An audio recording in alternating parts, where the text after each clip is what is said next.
ಕೆಲವೊಂದಿಷ್ಟು ಜನ. ಸೊ ಅದ್ರ ನಿಮ್ದು ಡಿವೋರ್ಸ್ ಆಗಿರೋದ್ರಿಂದ ಈ ವಿಚಾರ ಹೊರಗಡೆ ಗೊತ್ತಿರೋದ್ರಿಂದ ಕೇಳ್ತಾ ಇರೋದು. ಅದಕ್ಕೆ ಇವರು ಮಿಸ್ಸಸ್ ಇದಾಗಿರ್ಬೋದು, ಬಿಟ್ಟೋಗಿರ್ಬೋದು. ಒಂದೇ ಯೂಸ್ ಮಾಡ್ತಾ ಇದ್ವಿ. ಅಲ್ಲಿ ನನ್ನ ಹಲ್ಲುಜ್ಜೋ ಬ್ರಷ್ನ ಏನಾದ್ರು ಟಾಯ್ಲೆಟ್ ಇಟ್ರೆ ಲಾಸ್ಟ್ ಅದನ್ನು ಔಷಧಕ್ಕೆ ಶುರು ಮಾಡಿದೆ. ಸಾಬೂನ್ ಏನಾದ್ರು ಇಲ್ಲಿ ಮಾಡಿ ಏನ್ ಮಾಡ್ತಾರೆ ಅಂತ ನಾವು ಹೇಳಕ್ ಸಾಧ್ಯ ಇಲ್ಲ. ಬೆಡ್ಶೀಟ್ ಎಲ್ಲ ಹೇಳ್ತಿದ್ ನೋಡಿದಿರಲ್ಲ. ಆಮೇಲೆ ಮಲ್ಗಿರ್ಬೇಕಾದ್ರೆ ವಾಸ್ ಗೀಸ್ ಏನಾದ್ರು ತಲೆಗೆ ಅಂದ್ರೆ ಟೋಟಲಿ ನೀವೇ ಹೋಗ್ಬಿಟ್ಟಿದ್ದೀರಾ. ಅವ್ರಿಗೆ ಸ್ವಲ್ಪ ಡೌಟ್ ಅಲ್ಲೇ ಇದ್ದೆ. ಆಮೇಲೆ ಆ ಸೀಕ್ರೆಟ್ ರೂಮ್ ಹೊರಗಡೆ ಒಬ್ಬರನ್ನ ಕೂರ್ಸಿದ್ರು ಅಂತಂದ್ರೆ ಅದ್ ನಮಗ್ ಕಾಣಲ್ಲ. ನಮಸ್ಕಾರ, ನಾನು ಮಿಸ್ಟರ್ ಮಧು. ಆಕ್ಚುಲಿ ಬಿಗ್ ಬಾಸ್ ಮುಗಿದ್ಮೇಲೆ ಬೇರೆ ಏನ್ ಕೆಲಸ, ಎಲ್ಲರನ್ನು ಮೀಟ್ ಮಾಡೋದು, ಮಾತಾಡ್ಸೋದು, ಇದೇ ಕೆಲಸ. ಸೊ ಇವಾಗ ನಾನು ಯಾರ ಜೊತೆ ಇದ್ದೀನಪ್ಪ ಅಂದ್ರೆ, ನೋಡೋಕೆ ಸ್ವೀಟು, ಕ್ಯೂಟು, ಲವರ್ ಬಾಯ್, ಆದ್ರೆ ಮಾತಿಗೆ ನಿಂತ್ರೆ ಫುಲ್ ಟೆರರು. ಸೊ ಬೇರೆ ಯಾರು ಅಲ್ಲ, ಜೈ ಮಹಾಕಾಲ್ ಡೇರಿಂಗ್ ಧ್ರುವಂತ್ ಸರ್. ನಮಸ್ತೆ ಸರ್. ನಮಸ್ತೆ. ಆಕ್ಚುಲಿ ನಿಮ್ಗೆ ಇದು ಬೇಕೇ ಬೇಕು, ಯಾಕಂದ್ರೆ ನೀವು ಅದಿದೆ, ಅದಕ್ಕೆ ಈ ತರ ಇಂಟ್ರೊಡ್ಯೂಸ್ ಮಾಡಿದ್ದು. ಸೊ ಒನ್ ಮ್ಯಾನ್ ಆರ್ಮಿ ಅಂತ ಹೇಳ್ಬೋದು. ಸೊ ಹೇಗಿತ್ತು ಬಿಗ್ ಬಾಸ್ ಮುಗಿದ್ಮೇಲೆ? ನಿಜವಾಗ್ಲೂ ಒಂದು ಹೋರಾಟದ ತರನೇ ಅದು ಒಂದು ಗೇಮ್ ಶೋ, ಒಂದು ಕಾಂಪಿಟಿಷನ್. ಮತ್ತೆ ನಿಮಗೆ ಬಿಗ್ ಬಾಸ್ ಅನ್ನೋದು ಗೊತ್ತು, ಅದು ನಾರ್ಮಲ್ ರಿಯಾಲಿಟಿ ಶೋ ಅಲ್ಲ. ನಾರ್ಮಲ್ ರಿಯಾಲಿಟಿ ಶೋ ಅಥವಾ ಹಲವಾರು ಕ್ಷೇತ್ರಗಳಲ್ಲಿ ಪ್ರೂವ್ ಮಾಡ್ಕೊಂಡಿರೋ ಸಾಧಕರನ್ನ ಎಲ್ರನ್ನು ತಂದು ಈ ವೇದಿಕೆಯಲ್ಲಿ ನಾವು ಕಾಂಪಿಟಿಷನ್ ಆಗಿ ಆಟ ಆಡ್ತೀವಿ. So it is not easy. ಅಂದ್ರೆ ಬೇರೆ ಬೇರೆ ಕ್ಷೇತ್ರದಲ್ಲಿ ಸಾಧನೆ ಮಾಡಿರೋರು. ಸೊ ಇದನ್ನ ಹೊರತುಪಡಿಸಿ ಈಗ ನನಗೆ ಅದೊಂದು ಯುದ್ಧನೇ ಆಗಿತ್ತು. ಮತ್ತೆ ನನ್ನ ಆಟದ ಸ್ಟೈಲು ನೀವು ನೋಡಿದ್ರಿ, ಯುದ್ಧ ಮಾಡ್ದಂಗೆ ಇತ್ತು ಸರ್ ಅದು. ಹೌದು. ಸೊ ನನ್ನ ಕಳಿಸಿದ್ದು ಒಂಟಿಯಾಗಿ, ನನ್ನ ಮೇಲೆ ನಂಬಿಕೆ ಇಟ್ಟಿದ್ದು. ಮತ್ತೆ ಆಸ್ ಅ ಪರ್ಸನ್ ಆಲ್ಸೋ ನಾನು ಹಾಗೆ ಆಟ ಆಡ್ಲಿಕ್ಕೆ ಇಷ್ಟಪಟ್ಟಿದ್ದೆ. ಸೊ ಸಮ್ವೇರ್ ನಾನು ಗೆದ್ದು ಬಂದಿದ್ದೀನಿ ಅನ್ನೋ ಭಾವನೆ. ಸೊ ಒಂಟಿಯಾಗಿ ಹೋಗಿ ಅಲ್ಲಿ ಹಿಂದೆ ಹೊರಗಡೆ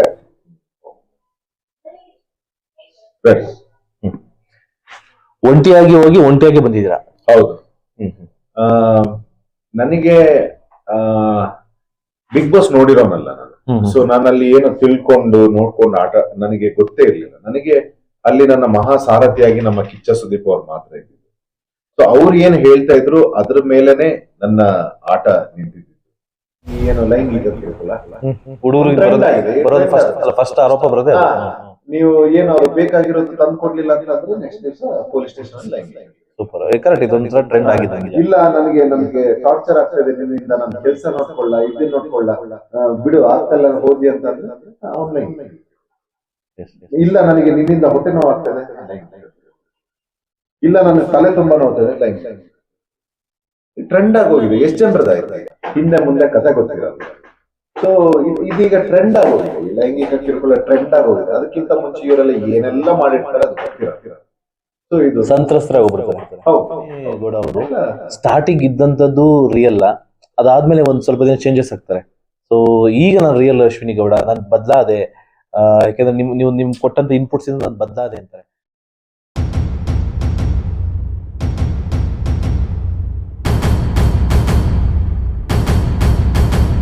ಯಾಕಂದ್ರೆ ನಾವು ಚಿಕ್ಕದ್ರಿಂದ ನೋಡ್ಕೊಂಡು ಬಂದಿಲ್ಲ ಅದ್ರಲ್ಲಿ.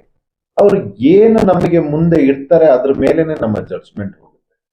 ಈಗ ಅಶ್ವಿನಿ ಮೇಡಮ್ ಅವರು ಕೆಲವ್ರನ್ನೆಲ್ಲ ಆಟದ ಪರದಲ್ಲಿ ಮಾಡಿದಾರೋ ಮಾಡಿದಾರೋ ಅಂತಾನೂ ಗೊತ್ತಾಗಲ್ಲ. ಅಶ್ವಿನಿ ಮೇಡಮ್ ಅಂತಲ್ಲ ಯಾರಾದ್ರಾಗಿ. ಈಗ ಎಲ್ರು ನಂತರನೇ ಇರ್ಬೇಕು ಅಂತ ಎಕ್ಸ್ಪೆಕ್ಟ್ ಮಾಡೋದಕ್ಕಾಗಲ್ಲ. ಹೊರಗಡೆನೂ ಒಳಗಡೆನೂ ಒಂದೇ ತರ ಅಂತ. ಆಟದ ಬರದಲ್ಲೋ ಅಥವಾ ಏನೋ ಒಂದು ಮಾಡಿದಾಗ ಅದು ಒಂದೊಂದ್ಸರ್ತಿ ಸರಿ ಆಗುತ್ತೆ, ಒಂದೊಂದ್ಸರ್ತಿ ತಪ್ಪಾಗುತ್ತೆ. ತಪ್ಪಾದಾಗ ನನ್ನಿಂದ ತಪ್ಪಾಗಿದೆ, ಅದೇ ಬಹಳ ದೊಡ್ಡ ವಿಷಯ. ಹೌದು, ನನ್ನಿಂದ ತಪ್ಪಾಗಿದೆ, ಅದಕ್ಕೆ ನಾನು ಸಾರಿ ಹೇಳ್ತೀನಿ. ಅದೆಲ್ಲ ಒಳ್ಳೆ ಗೆಸ್ಚರ್ಗಳು. ನಾವೆಲ್ಲ ಯಾರು ಪರ್ಫೆಕ್ಟ್ ಅಲ್ಲ. ಅದನ್ನ ಮಾಡ್ಕೊಂಡು ತಿದ್ಕೊಂಡು ಅದು ಆಗದಿರೋ ಹಾಗೆ ನಡ್ಕೊಂಡು ಬಂದಿರೋದು. ಸೊ ಅಂತ ಒಂದು ಅಷ್ಟು ಟೈಮಲ್ಲಿ ನಮಗೆ ಗೊತ್ತಿಲ್ಲ. ಬಟ್ ನನ್ನ ಒಂದು ಅಫೆಕ್ಷನ್ ಏನಿದೆ ಆಗ್ತದೆ, ಎಲ್ಲೋ ಒಂದು ಮಟ್ಟಿಗೆ ನಮ್ಮ ರಿಲೇಶನ್ಶಿಪ್ ಚೆನ್ನಾಗಿತ್ತು. ಸೊ ಅದೇ ರೀತಿ ನಾವು ಆಟ ಆಡ್ಕೊಂಡು ಬಂದ್ವಿ. ಲಾಸ್ಟ್ಗೂ ಬಾಂಡಿಂಗ್ ಚೆನ್ನಾಗಿತ್ತು. ಬಿಕಾಸ್ ನಾನು ಅವ್ರ ಜೊತೆ ಆಕ್ಟ್ ಮಾಡಿದ್ದೀನಿ ಲವ್ಲವಿಕೆ ಧಾರಾವಾಹಿಯಲ್ಲಿ. ನಮ್ಮ ತಾಯಿ ಸ್ಥಾನ ಅವ್ರ she is a motherly figure. ನನ್ನ ರೆಸ್ಪೆಕ್ಟ್ ಯಾವಾಗ್ಲೂ ಇದೆ. ಮತ್ತೆ ಇನ್ನೂ ರೆಸ್ಪೆಕ್ಟ್ ಏನು ಅಂತಂದ್ರೆ ಅವ್ರದ್ದು ಜರ್ನಿ ಬಿಗ್ ಬಾಸ್ ಅಲ್ಲಿ ರಿಯಲ್ ಅನ್ರಿಯಲ್ ಗಿಂತ ಅವ್ರದ್ದು ಜರ್ನಿ, ಅವ್ರು ಹೇಗೆ ಆಟ ಆಡ್ಕೊಂಡು ಬಂದಿದ್ದಾರೆ, ಇಟ್ ಇಸ್ ಸ್ಪೆಕ್ಟಾಕ್ಯುಲರ್. ಸೊ ಅವರ ಒಂದು ಏನು ಫೈಟ್ ಇತ್ತು ಆಟದಲ್ಲಿ, ಅವ್ರು ಆಟ ಆಡಿರೋ ಟಾಸ್ಕ್ ಆಗಲಿ, ಅವ್ರು ಆಟ ಆಡಿರೋ ರೀತಿ, that is spectacular, that is very appreciated ಅನ್ಸುತ್ತೆ. ಅಂಡ್ ಅವ್ರ ತರ ಯಾರು ಆಟ ಆಡಿಲ್ಲ. ಬಟ್ ಫೈನಲ್ ಆಗಿ ಸರ್, ಅಭಿಮಾನಿಗಳಿಗೆ ಆಗ್ಬೋದು, ನಿಮ್ಮನ್ನ ಪ್ರೀತಿಯಿಂದ ಇಷ್ಟು ಓಟ್ ಹಾಕಿ ನಿಮ್ಮನ್ನ ಗೆಲ್ಲಿಸಿದವ್ರಿಗಾಗ್ಬೋದು, ಏನ್ ಹೇಳಕ್ ಇಷ್ಟಪಡ್ತೀರಾ? ನನ್ನ ನನಗೆ ಪ್ರೀತಿ ಕೊಟ್ಟಂತ ಒಳ್ಳೆ ಜನತೆಗೆ. ಕೆಟ್ಟ ಜನತೆಗೆ ಅಂದ್ರೆ ಅಂದ್ರೆ ಈ ಟ್ರೋಲ್ ಇದರಲ್ಲ, ಟ್ರೋಲರ್ ಸ್ವಲ್ಪ ಅವ್ರಿಗೆ ಏನ್ ಬಯಸ್ತೀರಾ? ಒಳ್ಳೇದ್ ಬಯಸ್ತೀರಾ, ಕೆಟ್ಟದ್ ಬಯಸ್ತೀರಾ? ನಾನು ಅವ್ರನ್ನು ಹೇಳೋದು, ನಾನು ನಿಜವಾಗ್ಲೂ ನೀವು ಒಳ್ಳೇದಾಯ್ತು ಈ ಕ್ವಶನ್. ನನಗೆ ಪ್ರೀತಿ ಕೊಟ್ಟಂತ ಅಥವಾ ಈಗ ಏನು ಕೆಲವರು ನಮಗೆ ಬ್ಯಾಡ್ ಕಮೆಂಟ್ಸ್ ನಾನು ಬಂದಾಗ ಏನು ನೀವು ಪದ ಬಳಕೆ ಆಗ್ಲಿ ಅಥವಾ ಏನ್ ಹೇಳ್ತಾ ಇದ್ರಿ, ನನಗೆ ಪ್ರೀತಿ ಕೊಟ್ಟಂತವ್ರಿಗೆ ತುಂಬಾ ತುಂಬಾ ಧನ್ಯವಾದಗಳು. ನಾನು ಇಷ್ಟು ಎಕ್ಸ್ಪೆಕ್ಟ್ ಮಾಡಿರ್ಲಿಲ್ಲ ನಿಮ್ಮ ಪ್ರೀತಿನ, ಧ್ರುವಂತನ ನಾನು ಒಂದು ಇಷ್ಟು ಎಕ್ಸ್ಪೆಕ್ಟ್ ಮಾಡಿದ್ದೆ, ನನಗೆ ಇಷ್ಟು ಕೊಟ್ಟಿದ್ದೀರಾ ಇವತ್ತು. ನನ್ನ ಜಯಮಾ ಕಾಲಾಗಿ ನನ್ನ ಇದನ್ನ ಬ್ರ್ಯಾಂಡ್ ಮಾಡಿ ಇಟ್ಟಿದ್ದೀರಾ, ತುಂಬಾ ಸಂತೋಷ.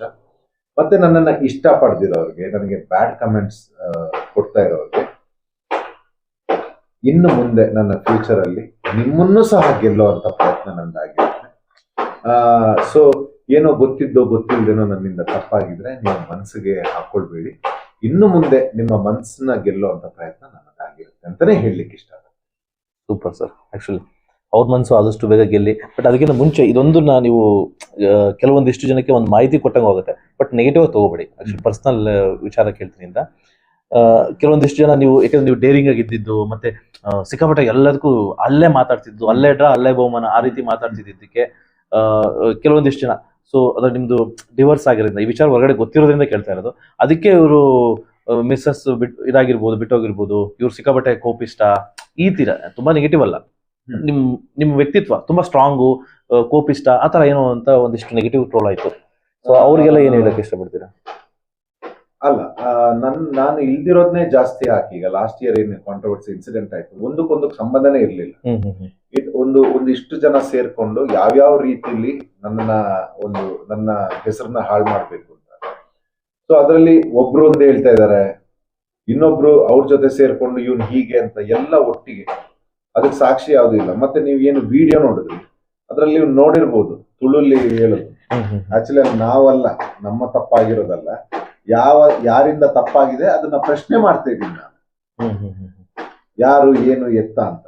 ಸೊ ಆಮೇಲೆ ನಂತರ ನಾನು ಆ ಫೋನ್ ನ ತಗೊಳ್ಳುವಂತ ಪ್ರಯತ್ನಕ್ಕೆ ಹೋಗಿದ್ದು, ಅದನ್ನ ಕೊಡದೆ ಅವರು ಓಡೋದು. ಸೊ ಇದು ಅದೇ ಏನೋ ಮಾಡಕ್ ಹೋಗಿ ಏನೋ ಮಾಡ್ಕೊಂಡ್ರು. ಸೊ ಇದನ್ನೆಲ್ಲ ಇಟ್ಕೊಂಡು, ಸೊ ಮೀಡಿಯಾ ಆಗ್ಲಿ ಅವತ್ತು ಏನಾಯ್ತು, ನನ್ನೊಂದು ದೊಡ್ಡ ಪ್ರಯತ್ನ ನಡೀತು ನನ್ನ ಹೆಸರನ್ನ ಹಾಳು ಮಾಡೋದು.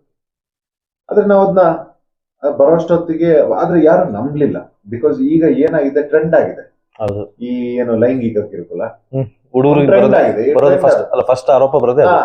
ನೀವು ಏನು ಅವ್ರು ಬೇಕಾಗಿರೋದು ತಂದು ಕೊಡ್ಲಿಲ್ಲ ಅಂತಂದ್ರೆ ನೆಕ್ಸ್ಟ್ ದಿವಸ ಪೊಲೀಸ್ ಸ್ಟೇಷನ್ ಅಲ್ಲಿ ಲೈಂಗಿಕ. ಟ್ರೆಂಡ್ ಆಗಿದೆ. ಇಲ್ಲ ನನಗೆ ಟಾರ್ಚರ್ ಆಗ್ತಾ ಇದೆ ನಿನ್ನಿಂದ, ನಾನು ಕೆಲಸ ನೋಡ್ಕೊಳ್ಳ, ಇದನ್ನ ನೋಡ್ಕೊಳ್ಳ, ಬಿಡು ಆಗ್ತಾ ಇಲ್ಲ ಹೋದಿ ಅಂತಂದ್ರೆ ಅವ್ನು ಲೈಂಗಿಕ. ಇಲ್ಲ ನನಗೆ ನಿನ್ನಿಂದ ಹೊಟ್ಟೆ ನೋವು ಆಗ್ತದೆ, ಲೈಂಗಿಕ. ಇಲ್ಲ ನನಗೆ ತಲೆ ತುಂಬಾ ನೋಡ್ತದೆ, ಲೈಂಗಿಕ. ಟ್ರೆಂಡ್ ಆಗೋಗಿದೆ. ಎಷ್ಟು ಜನರದಾಯ್ತು ಈಗ. ಯಾಕಂದ್ರೆ ಅದಕ್ಕೆ ಸಾಕ್ಷಿ ಇಲ್ವಂತೆ, ನಮ್ಮ ಲಾ ಸೂಟಿಗೆ ಅದಕ್ಕೆ ಸಾಕ್ಷಿ ಇಲ್ವಂತೆ. ನೀವು ಅದಕ್ಕೆ ಕೋರ್ಟ್ ಇಂದ ಕ್ಲಿಯರೆನ್ಸ್ ತರೋಷ್ಟೊತ್ತಿಗೆ ಅದು ಏನಾಗ್ಬೇಕೋ ಆಗ್ಬೇಕು. ಮತ್ತೆ ಹೆಣ್ಮಕ್ಳು ಅಂತಂದಾಗ ಇಲ್ಲದ ಸಿಂಪತಿ, ಯಾರ್ಯಾರೋ ಹೀರೋಸ್ಗಳು ಹುಟ್ಕೊಳ್ತಾರೆ, ಹಿಂದೆ ಮುಂದೆ ಕತೆ ಗೊತ್ತಿರಲ್ಲ. ಸೊ ಇದೀಗ ಟ್ರೆಂಡ್ ಆಗೋಗಿದೆ, ಈ ಲೈಂಗಿಕ ಕಿರುಕುಳ ಟ್ರೆಂಡ್ ಆಗೋಗಿದೆ. ಅದಕ್ಕಿಂತ ಮುಂಚೆ ಇವರೆಲ್ಲ ಏನೆಲ್ಲ ಮಾಡಿರ್ತಾರೆ ಅದು ಗೊತ್ತಿರಲ್ಲ. ಸೊ ಇದು ಸಂತ್ರಸ್ತರಾಗ್ಬಿಡ್ತಾರೆ. ಹೌದು ಇದೆಲ್ಲ. ಸೊ ನಾವು ಅದನ್ನೆಲ್ಲ ದಾಟಿ ಅದ್ರಲ್ಲಿ ಟ್ರೈ ಮಾಡಿದ್ರು. ಸೊ ಅದನ್ನೇ ಮತ್ತೆ ಇಲ್ಲಿ ನಮ್ಮ ಬೆಳವಣಿಗೆಯನ್ನ ನೋಡಿ ಶೋ ಅಲ್ಲಿ ನಾನಾ ರೀತಿಯಾದಂತ ಬಂತು, ಯಾವ್ದು ನಿಲ್ಲಿಲ್ಲ ಸರ್. ಮತ್ತೆ ನಮ್ಮನ್ನ ಶೋನು ಅಷ್ಟೇ, ನಾವಂತವ್ರಾದ್ರೆ ನಾನೊಂದು 10 ವರ್ಷ ಕೊಟ್ಟಿದ್ದೀನಿ ನನ್ನ ಸೇವೆ. ಯಾವತ್ತು 10 ವರ್ಷದಲ್ಲಿ ಎಷ್ಟು ಆರ್ಟಿಸ್ಟ್ಗಳ ಜೊತೆ, ಫೀಮೇಲ್ ಆರ್ಟಿಸ್ಟ್ಗಳ ಜೊತೆ ಕೆಲಸ ಮಾಡಿಲ್ಲ. ಮತ್ತೆ ನಾನು ಈ ಸ್ಟೇಟ್ ಅಲ್ಲಿ ಮಾತ್ರ ಅಲ್ಲ ಸರ್, ತೆಲುಗಲ್ಲಿ ವರ್ಕ್ ಮಾಡ್ತಾ ಇದ್ದೀನಿ, ಮಲಯಾಳಂ ಅಲ್ಲಿ ವರ್ಕ್ ಮಾಡ್ತಾ ಇದ್ದೀನಿ. ಆಮೇಲೆ 10 ವರ್ಷ ಏನು ಕಮ್ಮಿ ಅಲ್ಲ. ಯಾವುದೋ ಒಂದು ಸ್ಟೇಟ್ ಅಲ್ಲಿ ಯಾರೋ ಕನ್ನಡದವ್ರ ವರ್ಕ್ ಮಾಡ್ತಾರೆ, ಅವ್ರು ಇಲ್ಲಿಗೆ ಬಂದು ನಮ್ಮ ಹತ್ರ ದುಡ್ಡು ಸಹಾಯನೆಲ್ಲ ಪಡ್ಕೊಂಡು ನಮಗಾಗ್ದಿರೋರ್ ಜೊತೆ ಸೇರ್ಕೊಂಡು ಇದನ್ನೆಲ್ಲ ಕ್ರಿಯೇಟ್ ಮಾಡಿ ಅದನ್ನ ಈ ಸಲ ತರೋದಕ್ಕೆ ಪ್ರಯತ್ನ ಪಟ್ಟರು. ಅದೆಲ್ಲೂ ವರ್ಕ್ ಆಗಿಲ್ಲ. ಮತ್ತೆ ಇಷ್ಟು ದೊಡ್ಡ ಕಾರ್ಯಕ್ರಮಕ್ಕೆ ಅದನ್ನೆಲ್ಲ ನೋಡೇ ತಗೊಳ್ತಾರೆ ಸರ್. ಯಾರ್ಯಾರನೋ ಯಾವ್ಯಾವ್ದೋ ಕ್ಯಾರೆಕ್ಟರ್ನ ತಂದಲ್ಲಿ ಕೂರ್ಸಲ್ಲ. ಇಷ್ಟು ದೊಡ್ಡ ಶೋ ಬಿಗ್ ಬಾಸ್ ಅನ್ನೋದು, ಮತ್ತೆ ವಾಹಿನಿ, ಕಲರ್ಸ್ ವಾಹಿನಿ, ಅವರ ರೆಪ್ಯುಟೇಷನ್ ಇರುತ್ತೆ. ಇದನ್ನೆಲ್ಲ ತಂದು ಅಲ್ಲಿ ಮತ್ತೆ ನಾವು ಅದೆಲ್ಲ ಮೀರಿ ನನ್ನನ್ನ ರಿಯಲ್ ಆಗಿ ನಾನು ಏನು ಅಂತ ನಾನು ತೋರಿಸ್ಕೊಂಡಿದ್ದೀನಿ ಆ ವೇದಿಕೆಯಲ್ಲಿ. ನನಗೆ ಅದ್ರದ್ದೇ ಸಂತೋಷ ಇದೆ ಸಾಕಷ್ಟು. ಸರ್ ಈ ವಿಷಯ ಹೇಳ್ಬೋದಾ, ಅಂದ್ರೆ ಒಂದು ಅಂದಾಜ್ ಮೇಲೆ ಬಿಗ್ ಬಾಸ್ ಇಂದ ಗಳಿಸಿದ ಹಣವೆಷ್ಟು? ಆಕ್ಚುಲಿ ಈ ಸಲ ನಾನು ಬಹಳ ಕಮ್ಮಿ. ಸೀಸನ್ 10ಗೆ ನಾನೊಂದು ಒಳ್ಳೆ ಅಮೌಂಟ್ ಕೇಳಿದ್ದೆ, ಒಪ್ಕೊಂಡಿದ್ರು. ಈ ಸಲ ನನಗೆ ಅದೇ ನಾನು ಹೇಳ್ದಾಗೆ ಕಿಚ್ಚ ಸರ್ ಅವರು ನೆಕ್ಸ್ಟ್ ಸೀಸನ್ ಮಾಡ್ತಾರೋ ಇಲ್ವೋ ಗೊತ್ತಿಲ್ಲ, ನನಗೆ ಈ ಸೀಸನ್ ಬೇಕೇ ಬೇಕು ಬೇಕು. ಸೊ ಲಾಸ್ಟ್ ಸೀಸನ್ ಗಿಂತ ಅರ್ಧ ಅಮೌಂಟ್ ಅಲ್ಲೇ ನಾನು ಇದು ಮಾಡಿದ್ದು. ಬಟ್ ತುಂಬಾ ಏನು ತಗೊಂಡಿಲ್ಲ, ನಾನು ರೆಮ್ಯುನರೇಷನ್ ಬಹಳ ಕಮ್ಮಿನೇ ತಗೊಂಡಿದ್ದು.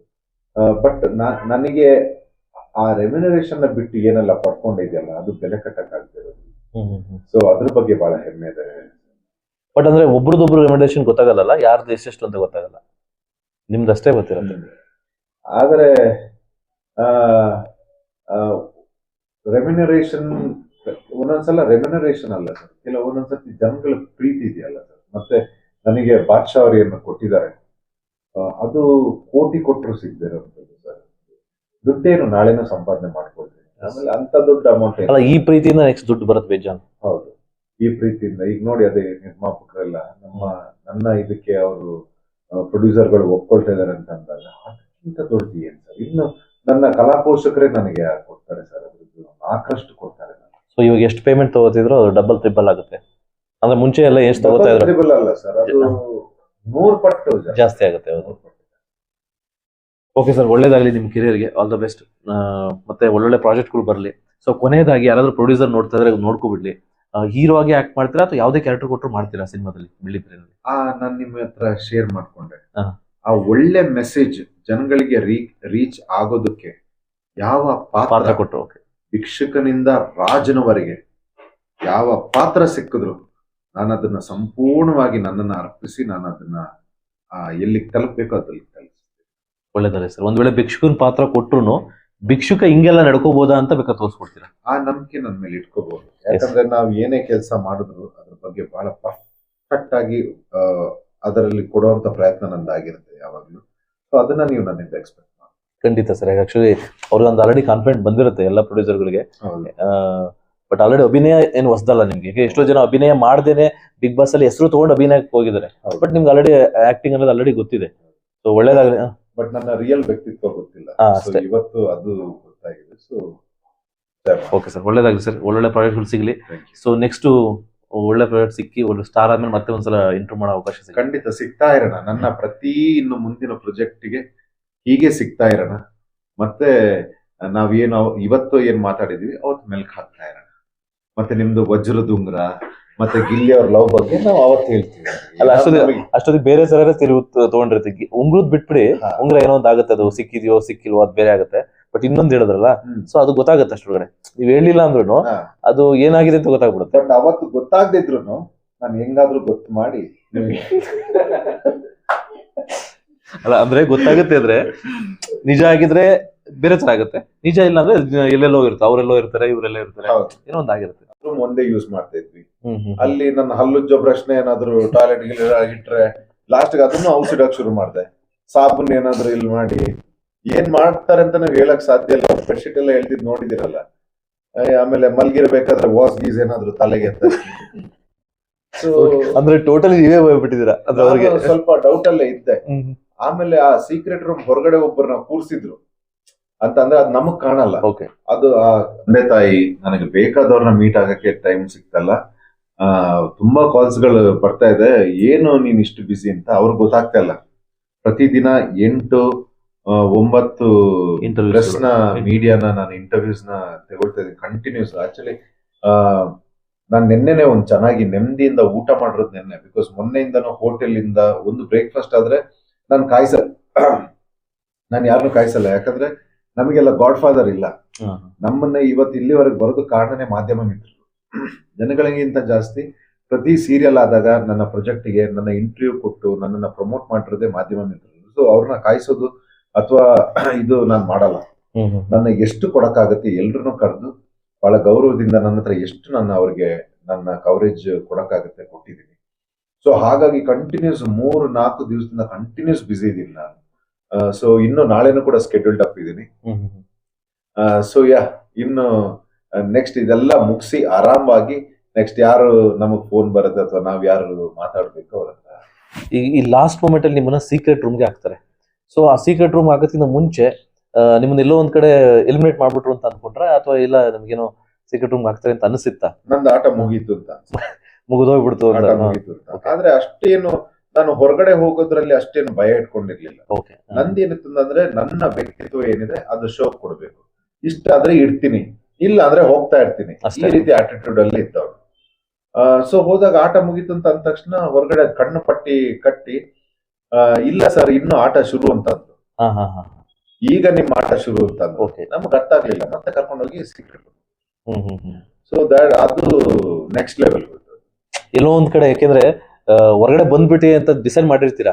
ಸೊ ಸಡನ್ ಆಗಿ ಆಟ ಶುರು ಅಂತಾಗ ಎಲ್ಲೋ ಒಂದ್ ಕಡೆ ಎಸ್ ಎಸ್ ಎಸ್ ಕಮಾನ್ ಕಮಾನ್ ಹೌದು ಅದು ಸಿಕ್ತು. ಯಾಕಂತಂದ್ರೆ ಅಲ್ಲಿವರೆಗೆ ನಾನೊಂದು ಏನೋ ಒಂದು ಮೈಂಡ್ ಅಲ್ಲಿ ಬ್ಲಾಕೇಜ್ ಅಲ್ಲಿ ಆಟ ಆಡ್ತಿದ್ದೆ. ಸೊ ಅದಕ್ಕೆ ನಾನಾ ಕಾರಣಗಳಿತ್ತು.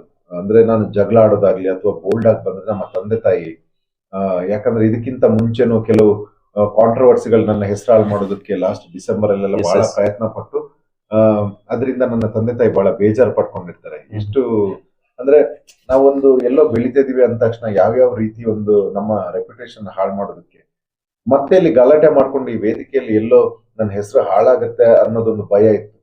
ಯಾವಾಗ ನಮ್ಮ ತಂದೆ ಮತ್ತೆ ಬಾದ್ಶಾ ಸರ್ ಆಗ್ಲಿ, ಅವರು ಇಲ್ಲ ನೀನ್ ಅನ್ಕೊಂಡಿರೋ ತರ ಹೊರಗಡೆ ಹೋಗ್ತಾ ಇಲ್ಲ, ನೀನ್ ಚೆನ್ನಾಗ್ ಆಡ್ತಾ ಇದೆಯಾ, ಚೆನ್ನಾಗ್ ಆಡು.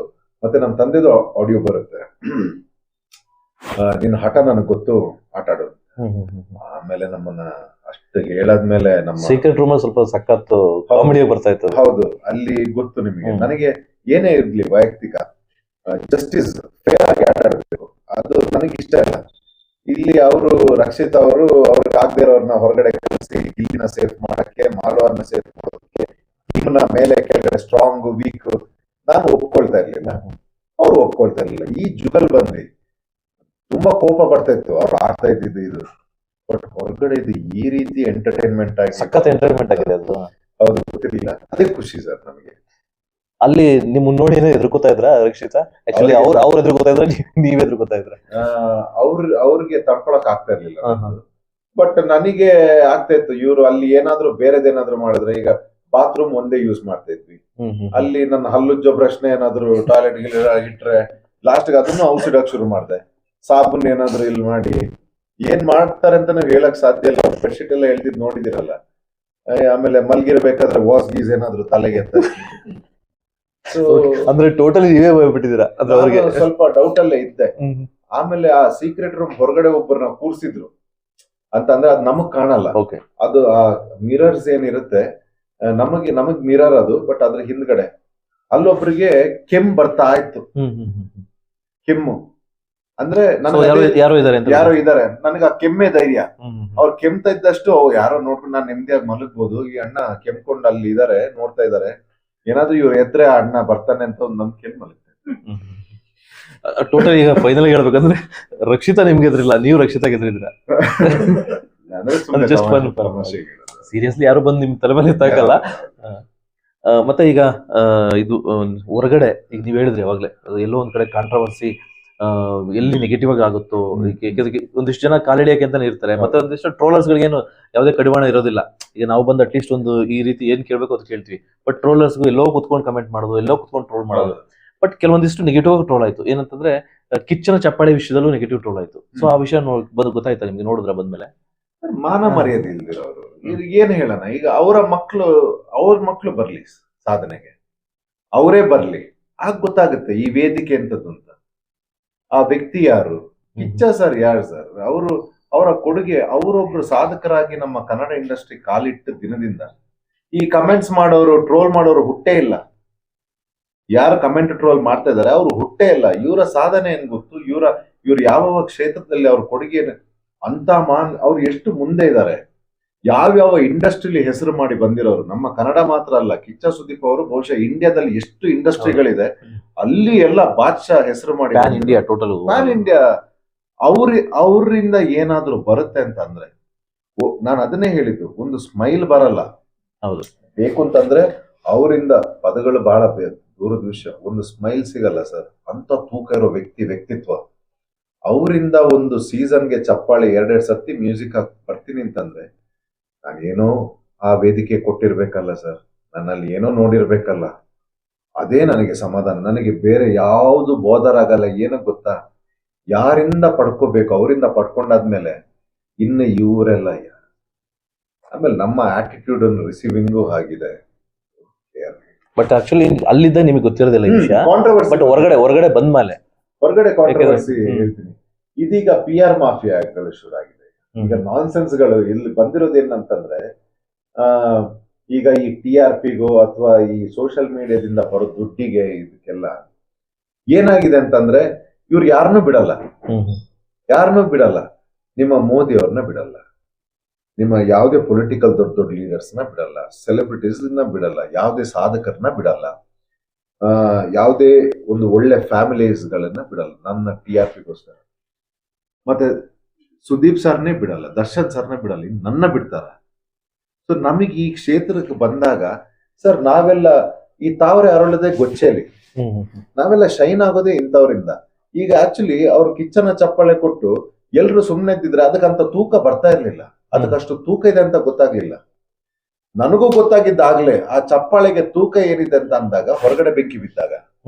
ಅದನ್ನೇ ಸುದೀಪ್ ಸರ್ ಒಂದ್ಸತಿ ಹೇಳ್ತಾರೆ ವೇದಿಕೆಯಲ್ಲಿ, ನಾನು ಕಿಚ್ಚನ ಚಪ್ಪಾಳೆ ಧ್ರುವನ್ ಕೊಟ್ಟೆ, ಅವನು ಇಸ್ಕೊಂಡ, ನಾವಿಬ್ರು ಊಟ ಮಾಡಿ ನೆಮ್ಮದಿಯಾಗಿ ಮಲ್ಕೊಂಡಿದೀವಿ, ಬೆಂಕಿ ಎಲ್ಲೋ ಕತ್ಕೊಂಡಿದೆ ಅಂತ.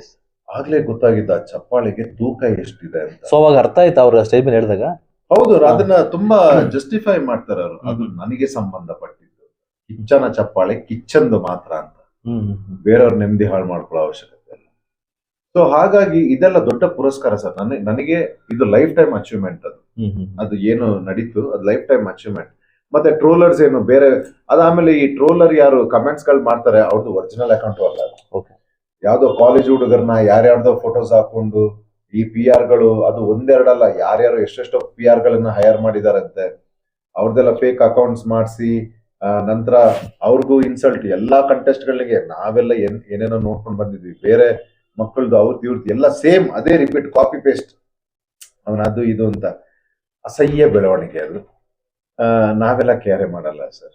ಯಾಕಂದ್ರೆ ಒಂದು ಇಷ್ಟು ದೊಡ್ಡದು ನಮ್ಮ ಬಗ್ಗೆ ಹೊಗಳ್ತಾ ಇರ್ಬೇಕಾದ್ರೆ, ಈಗ ನೀವು ಇಂಟರ್ವ್ಯೂ ಯಾರ್ದು ಬಂದಿದ್ದೀರಿ, ಟ್ರೋಲರ್ಸ್ ನಂದ, ಅಷ್ಟೇ ವ್ಯತ್ಯಾಸ. ಬಟ್ ಟ್ರೋಲರ್ಸ್ ಯಾರಂದ್ರೆ ಗೊತ್ತಿಲ್ವಲ್ಲ ವಿಷಯ. ಅವ್ರಿಗೆ ಬರ್ಲಿ, ಮುಂದೆ ಬರ್ಲಿ, ಅಥವಾ ಒಂದು ನಿಮ್ಮ ನ್ಯೂಸ್ ಚಾನಲ್ ಬಂದು ಹೇಳಿ, ಇದೇ ಮಾತನ್ನ ನ್ಯೂಸ್ ಚಾನಲ್ ಬಂದು ಹೇಳಿ, ಅಥವಾ ರೋಡಲ್ಲಿ ಮಧ್ಯದಲ್ಲಿ ನಿಂತ್ಕೊಂಡು ಹೇಳಿ, ಸ್ಟೇಜ್ ಮೇಲೆ ಬಂದು ಹೇಳಿ, ಸ್ಟೇಜ್ ಮೇಲೆ ಒಂದು ಒಳ್ಳೆ ವೇದಿಕೆನೆ ಬೇಕಾದ್ರೆ ಕೊಡೋಣ, ಬಂದು ಹೇಳಿ ಹೀಗೆ ಅಂತ ಇದ್ಯಾ.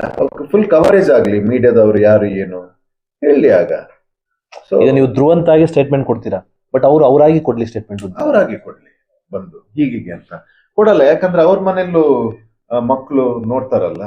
ಆಮೇಲೆ ಇನ್ನೊಂದು ಬ್ಯೂಟಿಫುಲ್ ಏನಂತಂದ್ರೆ, ನಾವು ಇಂಡಸ್ಟ್ರಿಯಲ್ಲಿ ಇರೋರು, ನಾವು ಕಿಚ್ಚ ಸರ್ ಎಂಜಾಯ್ ಮಾಡಿದ್ ಏನಂತ ಅಂದ್ರೆ, ಇದನ್ನ ಹೇಳಲೇಬೇಕು.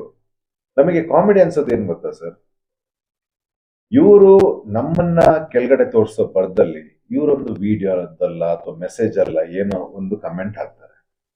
ಈ ಕಡೆಯಿಂದ ನಮ್ ಕಡೆಯವರು ಒಂದು 150 ಜನ, ಈ ಕಡೆಯಿಂದ ಅವ್ರಿಗೆ ಏನೇನು ಪ್ರಸಾದಗಳು, ಪ್ರಸಾದ, ಮೈಸೂರು ಪಾಕು, ಪೇಡ, ಜಿಲೇಬಿ ಎಲ್ಲ ಈ ಕಡೆಯಿಂದ ಕೊಡ್ತಾರೆ. ಇನ್ನು ಅದನ್ನ ನೋಡಿ ಈ ಕಡೆಯಿಂದ ಇನ್ನೊಂದಷ್ಟು ನಮ್ ಜನ, ಅವ್ರಿಗೆ ಬೇಕಾ, ನೀನ್ ನನ್ನನ್ನ ಮಾಡಪ್ಪ, ನನಗ್ ಸಮಾಧಾನ ಇಲ್ಲ, ನೀನ್ ನನ್ನ ಮಾಡೋ ಬಡದಲ್ಲಿ ಇಷ್ಟು ಜನ ನಿನಗ್ ಕೊಡ್ತಾ ಇದಾರ, ಅದು ನಿನಗ್ ಬೇಕಾ? ಅದ್ ನೋಡಿದ್ರೆ ತಮಾಷೆ ಅನ್ಸುತ್ತೆ ನಮಗೆ. ನಾವು ನಮ್ಮ ಕೆಲಸ ಹೋಗ್ತಾನೆ ಇರುತ್ತೆ, ಇವ್ರು ನಮ್ಮ ಹೆಸರಲ್ಲಿ ಜಗಳ ಮಾಡ್ಕೊಂಡು ತುಂಬಾ ಸಿಲ್ಲಿ ಅನ್ಸುತ್ತೆ. ಬಟ್ ಅದು ನಿಮಗೆ ಪ್ಲಸ್ ಆಗುತ್ತೆ ಸರ್, ನಮಗ್ ಪ್ಲಸ್ ಆಗುತ್ತೆ. ಹೌದು, ಈಗ ಅವ್ರವ್ರು ಜಗಳ ಹೆಸರು ಬಂದಿದೆ ಅದು ನಿಮ್ದೆ. ಹೌದು, ಇವತ್ತು ಪಬ್ಲಿಸಿಟಿ ಇಸ್ ಪಬ್ಲಿಸಿಟಿ. ಆಮೇಲೆ ಈಗ ನಿಮ್ ಬಗ್ಗೆ ಮಾಡ್ತಾರ, ಮಾಡಲ್ಲ. ಈಗ ನೋಡಿ ನಮ್ಮ ಕ್ಯಾಮ್ರಾಮನ್ ಸರ್ ಎಲ್ಲ ಇದಾರೆ, ಈಗ ಅವ್ರ ಬಗ್ಗೆ ಮಾಡು ಅಂತಂದ್ರೂ ಮಾಡಲ್ಲ. ನಿನಗ್ ಏನಕ್ಕೆ ಗುರು ಅಂತಾರೆ, ನಿನಗ್ ಏನಕ್ಕೆ ಮಾಡ್ಲಿ. ಈಗ ನಮ್ ಬಗ್ಗೆ ಮಾಡ್ತಾ ಇದಾರೆ ಅಂತಂದ್ರೆ, ಮಾರ್ಕೆಟ್ ಅಲ್ಲಿ ಎಲ್ಲೋ ನಮ್ ಸೌಂಡ್ ಆಗ್ತಾ ಇದೆಯಲ್ವಾ ಸರ್, ಅದರಲ್ಲಿ ಒಂದಿಷ್ಟು ಜನ ಒಂದು 100 ಜನ ಹೀಗೆ ನಮ್ ಬಗ್ಗೆ ಮಾತಾಡ್ಬೇಕಾದ್ರೆ, ಒಂದು 5-6 ಜನ ಹಿಂಗ್ ಉರ್ಕೊಂಡ್ರೆ ಅದಕ್ಕೊಂದು ಬೆಲೆ ಬರುತ್ತೆ ಅಲ್ಲಿ. ಕರೆಕ್ಟ್. ಒಟ್ಟಾರೆ ಈಗ ಎಷ್ಟು % ಮಾತಾಡ್ತಾರೆ ನಮ್ಮ ಬಗ್ಗೆ ಅನ್ನೋದು ಮ್ಯಾಟರ್ ಆಗುತ್ತೆ. ಪಾಸಿಟಿವ್ ನೆಗೆಟಿವ್ ಸೆಕೆಂಡ್ರಿ, ಬಟ್ ಎಷ್ಟು % ಪಾಸಿಟಿವ್ ಇದೆ ಅನ್ನೋದು ನಾವು ತಗೋಬೇಕಾಗುತ್ತೆ. ಹೌದು. ಸೊ ಈಗ ನೀವೊಂದು ಒಳ್ಳೆ ಊಟ ನನಗೆ ತಂದಾಗ, ಪ್ರೀತಿಯಿಂದ ಒಂದು ಒಳ್ಳೆ ಊಟ ತಂದಾಗ, ಅದ್ರಲ್ಲೊಂದು 2 ಕಲ್ ಸಿಕ್ತಾಗ, ನಾನು ಇಡೀ ಊಟ ಎಸಿಲ್ಲ ಅಥವಾ 2 ಕಲ್ನ ತೆಗ್ದೇಸಿಲ್ಲ. ಕಲ್ಲು ಎಸಿದ್ರೆ ಸಾಕಲ್ವಾ? ಸೊ ಅಷ್ಟೇ. ಎಸ್ ನಾವು ಮಾಡೋದು ತುಂಬಾ ಇದೆ ಸರ್. ಇದನ್ನೆಲ್ಲ ಈ ಈ ಮಾನಸಿಕ ಅಸ್ವಸ್ಥರ ಬಗ್ಗೆ ನಾವೆಲ್ಲ ಅಷ್ಟು ತಲೆನೇ ಈ ವಿಚಾರ ನಿಮ್ಗೆ ಏನಾದ್ರು ತಿಳಿದಿದ್ರೆ ಇದಕ್ಕಿಂತ ಬೆಸ್ಟ್ ಪರ್ಫಾರ್ಮ್ ಮಾಡ್ತಾ ಇದ್ರ ಅಂದ್ರೆ ಈಗ ನೀವ್ ಹೇಳಿದ್ರೆ ಗಿಲ್ಲಿ ಜನರನ್ನ ಮನಸ್ಸು ಗೆದ್ದಿದ್ದಾರೆ, ಸೊ ಕಾಮಿಡಿ ಮುಖಾಂತರ ಗೆದ್ದಿದ್ದಾರೆ. ಬಟ್ ನಾನು ಗೇಮ್ ಆಡ್ದೆ, ಡೇರಿಂಗ್ ಆಗಿದ್ದೆ, ಎಲ್ಲ ಇದ್ರಿ, ಏನಿಲ್ಲ. ಬಟ್ ಎಲ್ಲೋ ಒಂದ್ ಕಡೆ ಈ ವಿಚಾರ ಗೊತ್ತಿದ್ರೆ, ಸೊ ಈ ತರ ಎಂಟರ್ಟೈನ್ಮೆಂಟ್ ಮಾಡಿದ್ರೆ ಸೊ ಜನರನ್ನ ಇನ್ನೂ ಒಂದಿಷ್ಟು ಜನರನ್ನ ಸಂಪಾದನೆ ಮಾಡ್ಬೋದಾಯ್ತು ಅಂತ ಅನ್ನಿಸ್ತಾ ಇವಾಗ. ಖಂಡಿತವಾಗ್ಲು ನನಗೆ ತುಂಬಾ ಪಶ್ಚಾತ್ತಾಪ ಪಟ್ಟ ವಿಚಾರವಾಗಿ ಹೊರಗಡೆ ಬಂದ್ಮೇಲೆ. ನಾನು ಸ್ವಲ್ಪ ಪ್ರಿಪೇರ್ ಆಗಿ ಹೋಮ್ ವರ್ಕ್ ಮಾಡ್ಕೊಂಡು ಬಂದಿದ್ದಿದ್ರೆ ಈ ಕಂಟೆಸ್ಟೆಂಟ್ ವಿನ್ ಆಗಿರೋ ಕಂಟೆಸ್ಟೆಂಟ್ಸ್ ಎಲ್ಲ ಅವರೆಲ್ಲ ಯಾವ ರೀತಿ ಬಂದಿದ್ದಾರೆ, ಯಾವ ರೀತಿ ಅವ್ರದ್ದು ಗ್ರಾಫ್ ಬಂದಿದೆ ಅಂತ ಅಂದಿದ್ರೆ ಬಹುಶಃ ನನ್ನನ್ನ ಈ ಸರ್ತಿ ವಿನ್ನರ್ ಆಗೋದ್ರಿಂದ ತಪ್ಪಿಸೋದಕ್ಕೆ ಯಾರಿಗೂ ಆಗ್ತಾ ಇರ್ಲಿಲ್ಲ. ಸೊ ನಾನಾಗೆ ಆಟ ಆಡಿದೆ. ಒಂದು ಲೆಕ್ಕದಲ್ಲಿ ನನಗೆ ಏನ್ ಅನ್ನಿಸ್ತು ಅಂತಂದ್ರೆ, ನಾನು ಆಕ್ಚುಲಿ ಏನ್ ಎಲಿಮಿನೇಟ್ ಆಗಿ ನಾನು ವಿನ್ ಆಗದಿರೋದೇ ನನಗೆ ಸಂತೋಷ ಇದೆ. ಯಾಕಂದ್ರೆ ನಾನು ಒರಿಜಿನಲ್ ಆಗಿ ನಾನು ಏನು ಅಂತ ತೋರಿಸ್ಕೊಳ್ಳೋ ಅವಕಾಶ ಸಿಕ್ತು. ಈಗ ನಾನು ನೋಡ್ಕೊಂಡು ಬಂದು ಆಟ ಆಡಿದ್ರೆ ನನ್ನ ವ್ಯಕ್ತಿತ್ವ, ನನ್ನ ರಿಯಲ್ ಇದು ಕಾಣಿಸ್ತಾ ಇರ್ಲಿಲ್ಲ.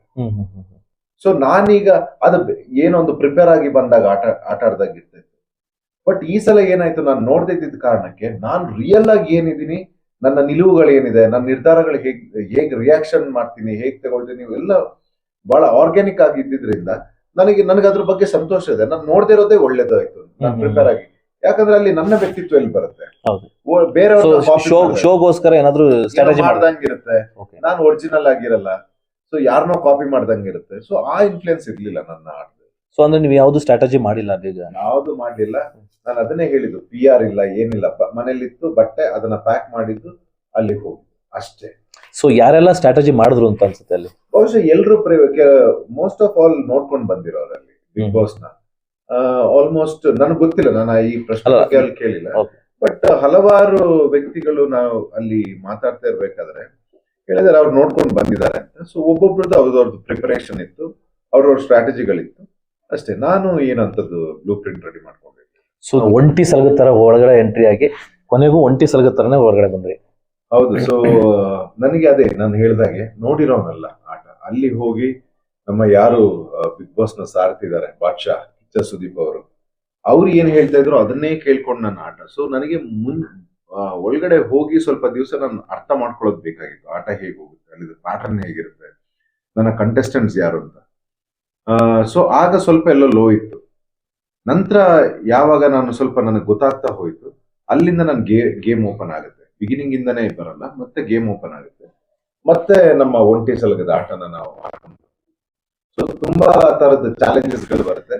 ಅದನ್ನ ಯಾವ ರೀತಿ ಹ್ಯಾಂಡಲ್ ಮಾಡ್ಬೇಕು, ನನಗೆ ಚಾಲೆಂಜಸ್ ಅಂದ್ರೆ ತುಂಬಾ ಇಷ್ಟ. ಸೊ ಅದನ್ನ ಯಾವ ರೀತಿ ಹ್ಯಾಂಡಲ್ ಮಾಡ್ಬೇಕು ನಮ್ಮ ಸ್ಟೈಲ್ ಮಾಡ್ಕೊಂಡು ಆಟ ಆಡ್ಕೊಂಡು. ಬಟ್ ಇವಾಗ ನೀವು ಈ ಸ್ಥಾನ ಪಡೆದಿರೋದು ಅಂದ್ರೆ ಅನ್ಕೊಂಡಿದ್ರ ಇಲ್ಲಿ? ಸೊ ತಮಾಷೆ ವಿಷಯ ಅಲ್ಲ, ಯಾಕಂದ್ರೆ ಫೈನಲ್ ವರ್ಗು ಉಳ್ಕೊಳ್ಳೋದು ತುಂಬಾ ಚಾಲೆಂಜ್ ಇರುತ್ತೆ. ಸೊ ಫಸ್ಟ್ ಅನ್ಕೊಂಡಿದ್ರ ನಾನು ಫೈನಲ್ ವರ್ಗು ಹೋಗ್ತೀನಿ ಅಥವಾ ಕಪ್ ವಿನ್ ಆಗ್ತೀನಿ, ಈ ತರ ಏನಾದ್ರು ಅನ್ಕೊಂಡಿದ್ರ? ಇಲ್ಲ, ನಾನು ಆಕ್ಚುಲಿ ನನಗೆ ಸೀಸನ್ 10ಗೆ ಬಂದಿತ್ತು ಆಫರ್. ಸೊ ನಾನು ತೆಲುಗಲ್ಲಿ ಬಿಸಿ ಇರ್ತೀನಿ. ಅಂದ್ರೆ ತೆಲುಗಲ್ಲಿ ಅವರು ಒಂದು ಪ್ರಾಜೆಕ್ಟ್ ಗೆ ನಾನೇ ಬೇಕು ಅಂತ ಅವರು ಹಠದಲ್ಲಿ ಕೂತಿರ್ತಾರೆ. ಇಲ್ಲಿ ಕಲರ್ಸ್ ಅವ್ರಿಗೆ ನಾವು ಬಿಗ್ ಬಾಸ್ ಬೇಕು ಅಂತ ಮತ್ತೆ ಅವ್ರು ರಿಕ್ವೆಸ್ಟ್ ಮಾಡ್ಕೊಂಡು ಬಿಡಿಸ್ಕೊಳ್ತಾರೆ ನನ್ನನ್ನ ಬಿಗ್ ಬಾಸ್ ಅಂತ. ಮತ್ತೆ ಕಲರ್ಸ್ ಅವ್ರು ಹೇಳಿರ್ತಾರೆ, ನೀವು ಯಾವುದೇ ಸೀಸನ್ ನೀವು ಫ್ರೀ ಇದ್ದಾಗ ಬರ್ತೀನಿ ಅಂತಂದ್ರೂ ನಾವು we are very happy to welcome. So next ನಾನು ಅಷ್ಟು ಸೀರಿಯಸ್ ಆಗಿ ತಗೊಂಡಿರಲ್ಲ ಬಿಗ್ ಬಾಸ್ ನ. ಯಾವಾಗ ಕಿಚ್ಚ ಸರ್ ಅವರೊಂದು ಸ್ಟೇಟ್ಮೆಂಟ್ ಮಾಡ್ತಾರೆ, ನಾನು ನೆಕ್ಸ್ಟ್ ಸೀಸನ್ ಬಹುಶಃ ನಾನು ನಿರೂಪಣೆ ಮಾಡಲ್ಲ ಅಂತ, ಆಗ ಯಾಕಂದ್ರೆ ನನಗೆ ಅವ್ರು ಇರ್ಬೇಕಾದ್ರೆ ಆಡ್ಬೇಕಿತ್ತು. ಅಟ್ಲೀಸ್ಟ್ 2 ವಾರ ಇದ್ರೂ ಬೇಜಾರಿಲ್ಲ. ಸೊ ಆ ಆಫರ್ ಬಂದಾಗ ನಾನು ಬೇರೆ ಪ್ರಾಜೆಕ್ಟ್ ನೆಲ್ಲ ನಾನು ಬ್ಲಾಕ್ ಮಾಡಿದ್ದೆ ಅಂಡ್ ಐ ಎಂಟರ್ಡ್. ನನಗೆ ನನ್ನ ಮನೆಯಲ್ಲೂ ಏನ್ ಅನ್ಕೊಂಡಿದ್ರು ಅಂತ, ನನ್ನ ಸ್ವಭಾವಕ್ಕೆ ಅವ್ನು 2 ವಾರದಕ್ಕಿಂತ ಜಾಸ್ತಿ ಇರಲ್ಲ, ಬೇಗ ಬಂದ್ಬಿಡ್ತಾನೆ ಅಂತ ನನಗೂ ಇದ್ದಿದ್ದು. ಬಟ್ ಹೋಗ್ತಾ ಹೋಗ್ತಾ ಗೇಮ್ ಮೆಚೂರ್ ಆಗ್ತಾ ಆಗ್ತಾ ನನ್ನನ್ನ ನಾನು ತೊಡಗಿಸ್ಕೊಳ್ತಾ ಅದಕ್ಕೆ ಸೊ ಎಲ್ಲೋ ಒಂದ್ ಕಡೆ ಜನಗಳ ಸಪೋರ್ಟ್ ಸಿಗ್ತಾ ಹೋಯ್ತು. ಅಂಡ್ ನಾನು ಯಾವುದೇ PR ಸ್ಟಂಟ್ಸ್ ಎಲ್ಲ ಮಾಡಕ್ ಹೋಗಿಲ್ಲ, ಯಾವುದೇ PR ಇಲ್ಲ, ಸೋಷಿಯಲ್ ಮೀಡಿಯಾ ಅದು ಇದು, ನಾನು ಇಲ್ಲಿಂದ ಬಂದಿರೋನು, ನಾನು ಅಲ್ಲಿಂದ ಬಂದಿರೋನು, ನಾನು ಆ ಸಮುದಾಯ, ಈ ಜಾತಿ, ಈ ಪ್ರಾಂತ್ಯ, ಈ ಸಂಘಟನೆಯಿಂದ ಗುರುತು, ಇದೆಲ್ಲ ಏನಿಲ್ಲ. ನಾನೊಬ್ಬ ಕಲಾವಿದ, ನಾನು ಎಲ್ರಿಗೂ ಸೇರಿರೋನು. ನನ್ನಲ್ಲಿ ಪ್ರತಿಭೆ ಇದೆ, ನನ್ನಲ್ಲಿ ಪೊಟೆನ್ಷಿಯಲ್ ಇದೆ ಅಂತಂದ್ರೆ ಅದನ್ನ ಜನಗಳು ಗುರುತಿಸಿ ಬೆಂಬಲಿಸ್ಲಿ ಅಂತ. ಆದ್ರೆ ಇಲ್ಲಿವರೆಗೆ ಬರ್ತೀನಿ ಅಂತ ಅನ್ಕೊಂಡಿರ್ಲಿಲ್ಲ ಸರ್. ಮತ್ತೆ ಈ ರೀತಿ ಇಷ್ಟಪಡ್ತಾರೆ, ಒಂದು PR ಇಲ್ದೆ ಅದಿಲ್ದೆ ನನ್ನನ್ನೊಂದು ಬ್ರ್ಯಾಂಡ್ ಆಗಿ ಇದಾಗ್ತೀನಿ ಅಂತ ಗೊತ್ತಿರ್ಲಿಲ್ಲ. ಹೊರಗಡೆ ಬಂದ್ಮೇಲೆ ನಮಗೆ ಅಲ್ಲಿ ಒಳಗಡೆ ಏನೂ ಗೊತ್ತಾಗಲ್ಲ. ಹೊರಗಡೆ ಬಂದ್ಮೇಲೆ Yes, ನಾನು ಈ ರೀತಿ ಪೊಟ್ರೆ ಆಗಿದ್ದೀನಿ ಅಂತ ಗೊತ್ತಿಲ್ಲ. ತುಂಬಾ ಖುಷಿ ಆಯ್ತು ಸರ್. ಯಾಕಂದ್ರೆ 30 ವರ್ಷದ್ದು ನಮ್ಮ ಕನ್ಸಾಗಿತ್ತು. ನಾವು ಹಳ್ಳಿಯಿಂದ ಬಂದಿರೋದು. ಈಗ ಹೇಳ್ತೀನಿ ನಾನು, ಕೊಡ್ಲಿಪೇಟೆ ನಾವು ಹಳ್ಳಿಯಿಂದ ಬಂದಿರೋದು. ನಮ್ಮ ತಂದೆ ಒಬ್ರು ಚಿಕ್ಕ ಕೃಷಿಗಾರರು. ನಾವು ಎಲ್ಲಾ ಕಷ್ಟಗಳನ್ನ ನೋಡಿದೀವಿ. ಎಲ್ಲ ಕಷ್ಟಗಳನ್ನ ನೋಡಿ ಬಂದಿರೋದು. ಅದು ನಮ್ಮ ತಂದೆ ಯಾವ್ದಕ್ಕೂ ಕಮ್ಮಿ ಮಾಡಿರ್ಲಿಲ್ಲ. ಸೊ ನಮ್ಮ ಊರಿಗೆ ಈಗಲೂ ರಾಜಹಂಸ ಸರ್ವಿಸ್ ಇಲ್ಲ, ಕೆಂಬಸ್ಸೆ. ಓಕೆ. ನಾವು ಎಲ್ಲ ಒಂದು ಕೆಂಬಸ್ ಇಲ್ಲಿವರೆಗೆ ಬರೋದಕ್ಕೆ ಕೆಂಬಸ್ಸೆ ನಾವು ಯೂಸ್ ಮಾಡೋದು. ಸೊ ಕೆಂಬಸ್ ಹತ್ಕೊಂಡು ಬಂದು ನಾವು ಇಲ್ಲಿ, ಸೊ ಈ ವೇದಿಕೆ ಸಿಕ್ಕಿ ನಮಗೆ, ನಾನು ಇಲ್ಲಿವರೆಗೆ ಬರ್ತೀನಿ, ನನ್ನ ಪರ್ಫಾರ್ಮೆನ್ಸ್ ಇಷ್ಟ ಆಗುತ್ತೆ, ಜನಗಳ ಪ್ರೀತಿ ಗಳಿಸ್ತಾ ಹೋಗ್ತೀನಿ ಅಂತ ಗೊತ್ತಿಲ್ಲ. ಸೊ ಈಗ ಹೊರಗಡೆ ಅದೇ ಒನ್ ಮ್ಯಾನ್ ಆರ್ಮಿ, ಒಂಟಿ ಸಲಾಗ ಎಲ್ಲ ಬಹಳ ಖುಷಿ. ಒಳ್ಳೊಳ್ಳೆ ಟೈಟಲ್ಸ್ ಗಳು ಬಂದಿದೆ. ಸೊ ಹೌದು. ಮುಂಚೆ ನೀವು ಸೀರಿಯಲ್ ಮಾಡ್ತಾ ಇದ್ರಿ, ಸುಮಾರು ಆಕ್ಟಿಂಗ್ ಮಾಡಿದಿರಾ. ಬಟ್ ಆಗಿದ್ದಂತ ಹೆಸರಿಗೂ ಈಗ ಬಿಗ್ ಬಾಸ್ ಇಂದ ಹೊರಗಡೆ ಬಂದಿರೋ ಹೆಸರಿಗೂ ಎಷ್ಟು ವ್ಯತ್ಯಾಸ ಇದೆ? ಎಷ್ಟು ಪರ್ಸೆಂಟ್ ಜಾಸ್ತಿ ಆಗಿದೆ? ಅಂದ್ರೆ ಧಾರಾವಾಹಿಗಳಲ್ಲಿ ನಾವೊಂದು ಪಾತ್ರವಾಗಿ ಅಭಿನಯಿಸ್ತಾ ಇರ್ತೀವಿ. ಸೊ ಅದರ ಮುಖಾಂತರ ನಾವು ಪರಿಚಯ ಆಗಿರ್ತೀವಿ. ನಮ್ಮ ರಿಯಲ್ ಪರ್ಸನಾಲಿಟಿ Personality, ಹೌದು. ಜನಗಳಿಗೆ ಗೊತ್ತಾಗಲ್ಲ. ಸೊ ಈ ಬಿಗ್ ಬಾಸ್ ಎಂತ ವೇದಿಕೆ ಅಂತಂದ್ರೆ, ನಾವು ರಿಯಲ್ ಆಗಿ ನಾವ್ ಯಾರು ಅಂತ ತೋರಿಸ್ಕೊಳ್ಳೋಂತ ವೇದಿಕೆ. ಸೊ ನನಗೆ ಆ ವೇದಿಕೆ ಸಿಕ್ತು. ನಾನು ಯಾರು ರಿಯಲ್ ಆಗಿ, ಈಗ ಸುಮಾರು ಕನ್ನಡದಲ್ಲಿ 7 ಧಾರಾವಾಹಿಗಳಿಗೆ ನಾಯಕ ನಟನಾಗಿ ನಾನು ಮಾಡಿದೆ. ಓಕೆ. ಸೊ ಹಾಗಿರ್ಬೇಕಾದ್ರೆ ನನ್ನ ರಿಯಲ್ ಏನು ಅಂತ ತೋರಿಸ್ಕೊಳ್ಳೋದಕ್ಕೆ ನನಗೊಂದು ವೇದಿಕೆ ಸಿಕ್ತು. ಫುಲ್ ಫ್ಲೆಡ್ಜ್ ಅಲ್ಲಿ, ಫುಲ್ ಪವರ್ ಅಲ್ಲಿ ನಾವು. ಸೊ ಇವಾಗ ಧ್ರುವಂತ್ ಯಾರು ಅಂತ ಗೊತ್ತಾಯ್ತು. ಮುಂಚೆ ಒಬ್ಬ ನಟನಾಗಿ ಅಂದ್ರೆ ಯಾವ್ದು ಕ್ಯಾರೆಕ್ಟರ್, ಪರ್ಟಿಕ್ಯುಲರ್ ಕ್ಯಾರೆಕ್ಟರ್ ಮಾಡ್ತಾ ಇದ್ರು, ಸಾಫ್ಟ್ ಇದ್ರೆ ಸಾಫ್ಟ್, ಹಾಡಿದ್ರೆ ಹಾಡು. ಸರ್ ಇವಾಗ ಗೆಲುವು ಅಂದ್ರೆ ಗಿಲ್ಲಿ ನಟ ಗೆದ್ದಿದ್ರೆ, ಸೊ ಹೇಗೆ ಅನಿಸ್ತಿದೆ? ಅಂದ್ರೆ ಈ ಡಿಸರ್ವ್ ಅಂತ ಅನಿಸ್ತಾ, ಅಥವಾ ಹೇಗೆ ನಿಮ್ಮ ಪ್ರಕಾರ ಏನಂತ ಅನಿಸ್ತದೆ? C, end of the day ಯಾವುದೇ ವಾಹಿನಿ ಆಗ್ಲಿ ಅಥವಾ ಯಾವುದೇ ಶೋದೊಂದು ಪರ್ಪಸ್ ಎಂಟರ್ಟೈನ್ಮೆಂಟ್ ಆಗಿರುತ್ತೆ.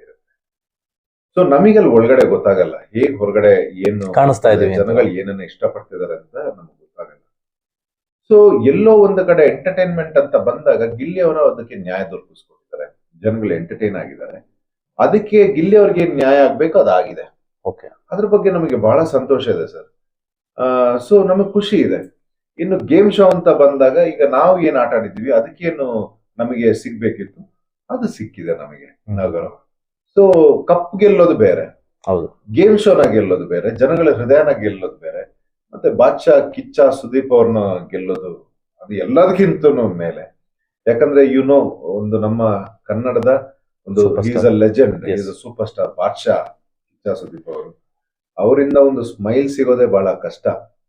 ಅಂಥದ್ರಲ್ಲಿ ನನ್ನ ಏನು ನಾನು ತೊಡಗಿಸ್ಕೊಂಡಿದ್ದೆ ಆ ಮನೆಗೆ, ನನ್ನ ಭಕ್ತಿ ಏನಿತ್ತು ಆ ಮನೆಗೆ, ಮತ್ತೆ ನಾನು ಆಟ ಆಡಿದಂತ ರೀತಿ, ನನ್ನ ವ್ಯಕ್ತಿತ್ವನ ಕುರಿಸಿ ಇಡೀ ಸೀಸನ್ಗೆ ಅವರೊಂದು ಕಿಚ್ಚನ ಚಪ್ಪಾಳೆ ಕೊಡ್ತಾರೆ. ಸೊ ಅದಾದ್ಮೇಲೆ ನನ್ನ ಸಾರ್ಥಕತೆ ಸರ್. ಅದಾದ್ಮೇಲೆ ನಮ್ಮ ಸಾರ್ಥಕತೆ ನಾವು ಏನು ಇದು ನೋಡ್ಲಿ, ನಾನು ಆಗ್ಲೇ ನನಗೆ ನಾನು ವಿನ್ ಆದೆ ಈ ಶೋನ ಅಂತ ಭಾವನೆ ನನಗೆ. ಸೊ ಎಲ್ಲ ನಾನು ಗೆದ್ದಿದ್ದೀನಿ ಅಂತ. ಬಟ್ ನೀವೊಂದು ಮಾತು ಹೇಳಿದ್ರಿ, ಆಕ್ಚುಲಿ ಕಾಮಿಡಿ ಶೋ ಅಂದ್ಮೇಲೆ ಒಂದು ಎಂಟರ್ಟೈನ್ ಮಾಡೋದೇ ಅದ್ರ ಕೆಲಸ ಅಂತ.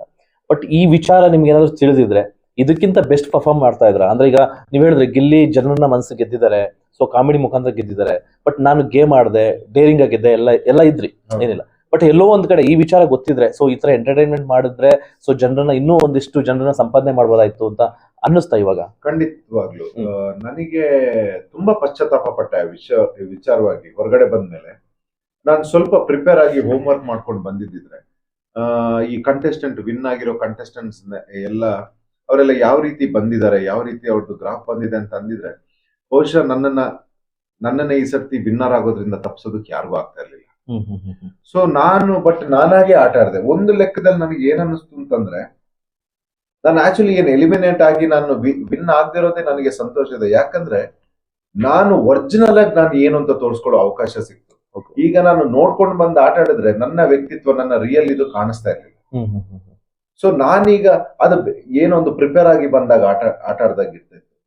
ಬಟ್ ಈ ಸಲ ಏನಾಯ್ತು, ನಾನು ನೋಡ್ದೇ ಇದ್ದಿದ್ದ ಕಾರಣಕ್ಕೆ ನಾನು ರಿಯಲ್ ಆಗಿ ಏನಿದ್ದೀನಿ, ನನ್ನ ನಿಲುವುಗಳು ಏನಿದೆ, ನನ್ನ ನಿರ್ಧಾರಗಳು ಹೇಗ್ ರಿಯಾಕ್ಷನ್ ಮಾಡ್ತೀನಿ, ಹೇಗ್ ತಗೊಳ್ತೀನಿ, ಎಲ್ಲ ಬಹಳ ಆರ್ಗ್ಯಾನಿಕ್ ಆಗಿ ಇದ್ದಿದ್ರಿಂದ ನನಗೆ ಅದ್ರ ಬಗ್ಗೆ ಸಂತೋಷ ಇದೆ. ನಾನು ನೋಡ್ದೇ ಇರೋದೇ ಒಳ್ಳೇದಾಯ್ತು ನಾನು ಪ್ರಿಪೇರ್ ಆಗಿ.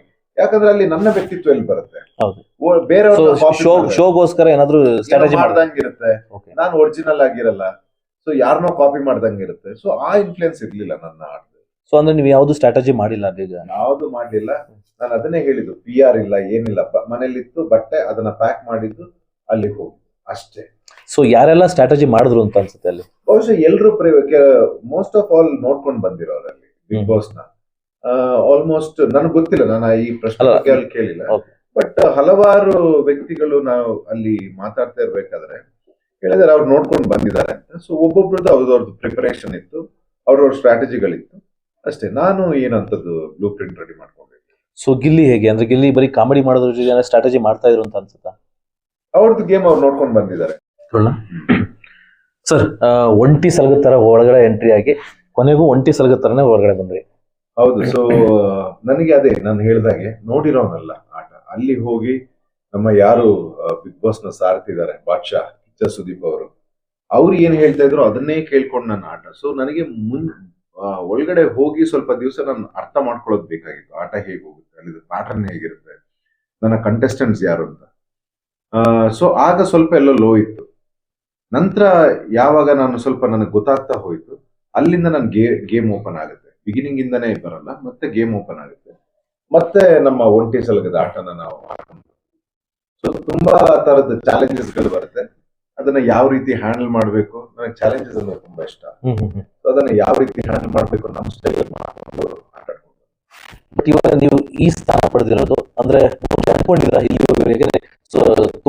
ತಮಾಷೆ ವಿಷಯ ಅಲ್ಲ, ಯಾಕಂದ್ರೆ ಫೈನಲ್ ವರ್ಗು ಉಳ್ಕೊಳ್ಳೋದು ತುಂಬಾ ಚಾಲೆಂಜ್ ಇರುತ್ತೆ. ಸೊ ಫಸ್ಟ್ ಅನ್ಕೊಂಡಿದ್ರ ನಾನು ಫೈನಲ್ ವರ್ಗು ಹೋಗ್ತೀನಿ ಅಥವಾ ಕಪ್ ವಿನ್ ಆಗ್ತೀನಿ, ಈ ತರ ಏನಾದ್ರು ಅನ್ಕೊಂಡಿದ್ರ? ಇಲ್ಲ, ನಾನು ಆಕ್ಚುಲಿ ನನಗೆ ಸೀಸನ್ 10 ಗೆ ಬಂದಿತ್ತು ಆಫರ್. ಸೊ ನಾನು ತೆಲುಗಲ್ಲಿ ಬಿಸಿ ಇರ್ತೀನಿ. ಅಂದ್ರೆ ತೆಲುಗಲ್ಲಿ ಅವರು ಒಂದು ಪ್ರಾಜೆಕ್ಟ್ ಗೆ ನಾನೇ ಬೇಕು ಅಂತ ಅವರು ಹಠದಲ್ಲಿ ಕೂತಿರ್ತಾರೆ. ಇಲ್ಲಿ ಕಲರ್ಸ್ ಅವ್ರಿಗೆ ನಾವು ಬಿಗ್ ಬಾಸ್ ಬೇಕು ಅಂತ ಮತ್ತೆ ಅವ್ರು ರಿಕ್ವೆಸ್ಟ್ ಮಾಡ್ಕೊಂಡು ಬಿಡಿಸ್ಕೊಡ್ತಾರೆ ನನ್ನನ್ನ ಬಿಗ್ ಬಾಸ್ ಅಂತ. ಮತ್ತೆ ಕಲರ್ಸ್ ಅವ್ರು ಹೇಳಿರ್ತಾರೆ, ನೀವು ಯಾವುದೇ ಸೀಸನ್ ನೀವು ಫ್ರೀ ಇದ್ದಾಗ ಬರ್ತೀನಿ ಅಂತಂದ್ರೂ ನಾವು we are very happy to welcome. So next ನಾನು ಅಷ್ಟು ಸೀರಿಯಸ್ ಆಗಿ ತಗೊಂಡಿರಲ್ಲ ಬಿಗ್ ಬಾಸ್ ನ. ಯಾವಾಗ ಕಿಚ್ಚ ಸರ್ ಅವರೊಂದು ಸ್ಟೇಟ್ಮೆಂಟ್ ಮಾಡ್ತಾರೆ, ನಾನು ನೆಕ್ಸ್ಟ್ ಸೀಸನ್ ಬಹುಶಃ ನಾನು ನಿರೂಪಣೆ ಮಾಡಲ್ಲ ಅಂತ, ಆಗ ಯಾಕಂದ್ರೆ ನನಗೆ ಅವ್ರು ಇರ್ಬೇಕಾದ್ರೆ ಆಡ್ಬೇಕಿತ್ತು. ಅಟ್ಲೀಸ್ಟ್ 2 ವಾರ ಇದ್ರೂ ಬೇಜಾರಿಲ್ಲ. ಸೊ ಆ ಆಫರ್ ಬಂದಾಗ ನಾನು ಬೇರೆ ಪ್ರಾಜೆಕ್ಟ್ ನೆಲ್ಲ ನಾನು ಬ್ಲಾಕ್ ಮಾಡಿದ್ದೆ ಅಂಡ್ ಐ ಎಂಟರ್ಡ್.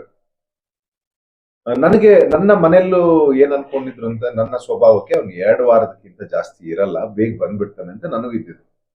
ಬಟ್ ಹೋಗ್ತಾ ಹೋಗ್ತಾ ಗೇಮ್ ಮೆಚೂರ್ ಆಗ್ತಾ ಆಗ್ತಾ ನನ್ನನ್ನ ನಾನು ತೊಡಗಿಸ್ಕೊಳ್ತಾ ಅದಕ್ಕೆ ಸೊ ಎಲ್ಲೋ ಒಂದ್ ಕಡೆ ಜನಗಳ ಸಪೋರ್ಟ್ ಸಿಗ್ತಾ ಹೋಯ್ತು. ಅಂಡ್ ನಾನು ಯಾವುದೇ PR ಸ್ಟಂಟ್ಸ್ ಎಲ್ಲ ಮಾಡಕ್ ಹೋಗಿಲ್ಲ, ಯಾವುದೇ PR ಇಲ್ಲ, ಸೋಷಿಯಲ್ ಮೀಡಿಯಾ ಅದು ಇದು, ನಾನು ಇಲ್ಲಿಂದ ಬಂದಿರೋನು, ನಾನು ಅಲ್ಲಿಂದ ಬಂದಿರೋನು, ನಾನು ಆ ಸಮುದಾಯ, ಈ ಜಾತಿ, ಈ ಪ್ರಾಂತ್ಯ, ಈ ಸಂಘಟನೆಯಿಂದ ಗುರುತು, ಇದೆಲ್ಲ ಏನಿಲ್ಲ. ನಾನೊಬ್ಬ ಕಲಾವಿದ, ನಾನು ಎಲ್ರಿಗೂ ಸೇರಿರೋನು. ನನ್ನಲ್ಲಿ ಪ್ರತಿಭೆ ಇದೆ, ನನ್ನಲ್ಲಿ ಪೊಟೆನ್ಷಿಯಲ್ ಇದೆ ಅಂತಂದ್ರೆ ಅದನ್ನ ಜನಗಳು ಗುರುತಿಸಿ ಬೆಂಬಲಿಸ್ಲಿ ಅಂತ.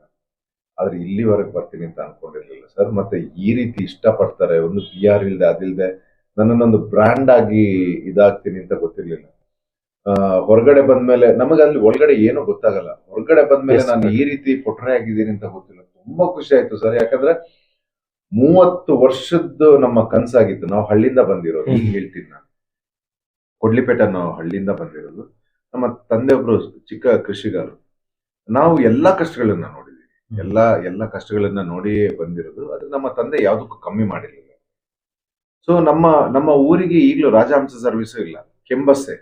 ನಾವು ಎಲ್ಲ ಒಂದು ಕೆಂಬಸ್, ಇಲ್ಲಿವರೆಗೆ ಬರೋದಕ್ಕೆ ಕೆಂಬಸ್ಸೆ ನಾವು ಯೂಸ್ ಮಾಡೋದು. ಸೊ ಕೆಂಬಸ್ ಹತ್ಕೊಂಡು ಬಂದು ನಾವು ಇಲ್ಲಿ, ಸೊ ಈ ವೇದಿಕೆ ಸಿಕ್ಕಿ ನಮಗೆ, ನಾನು ಇಲ್ಲಿವರೆಗೆ ಬರ್ತೀನಿ, ನನ್ನ ಪರ್ಫಾರ್ಮೆನ್ಸ್ ಇಷ್ಟ ಆಗುತ್ತೆ, ಜನಗಳ ಪ್ರೀತಿ ಗಳಿಸ್ತಾ ಹೋಗ್ತೀನಿ ಅಂತ ಗೊತ್ತಿಲ್ಲ. ಸೊ ಈಗ ಹೊರಗಡೆ ಅದೇ ಒನ್ ಮ್ಯಾನ್ ಆರ್ಮಿ, ಒಂಟಿ ಸಲಗ ಎಲ್ಲ ಬಹಳ ಖುಷಿ. ಒಳ್ಳೊಳ್ಳೆ ಟೈಟಲ್ಸ್ ಗಳು ಬಂದಿದೆ. ಸೊ ಮುಂಚೆ ನೀವು ಸೀರಿಯಲ್ ಮಾಡ್ತಾ ಇದ್ರಿ, ಸುಮಾರು ಆಕ್ಟಿಂಗ್ ಮಾಡಿದಿರಾ.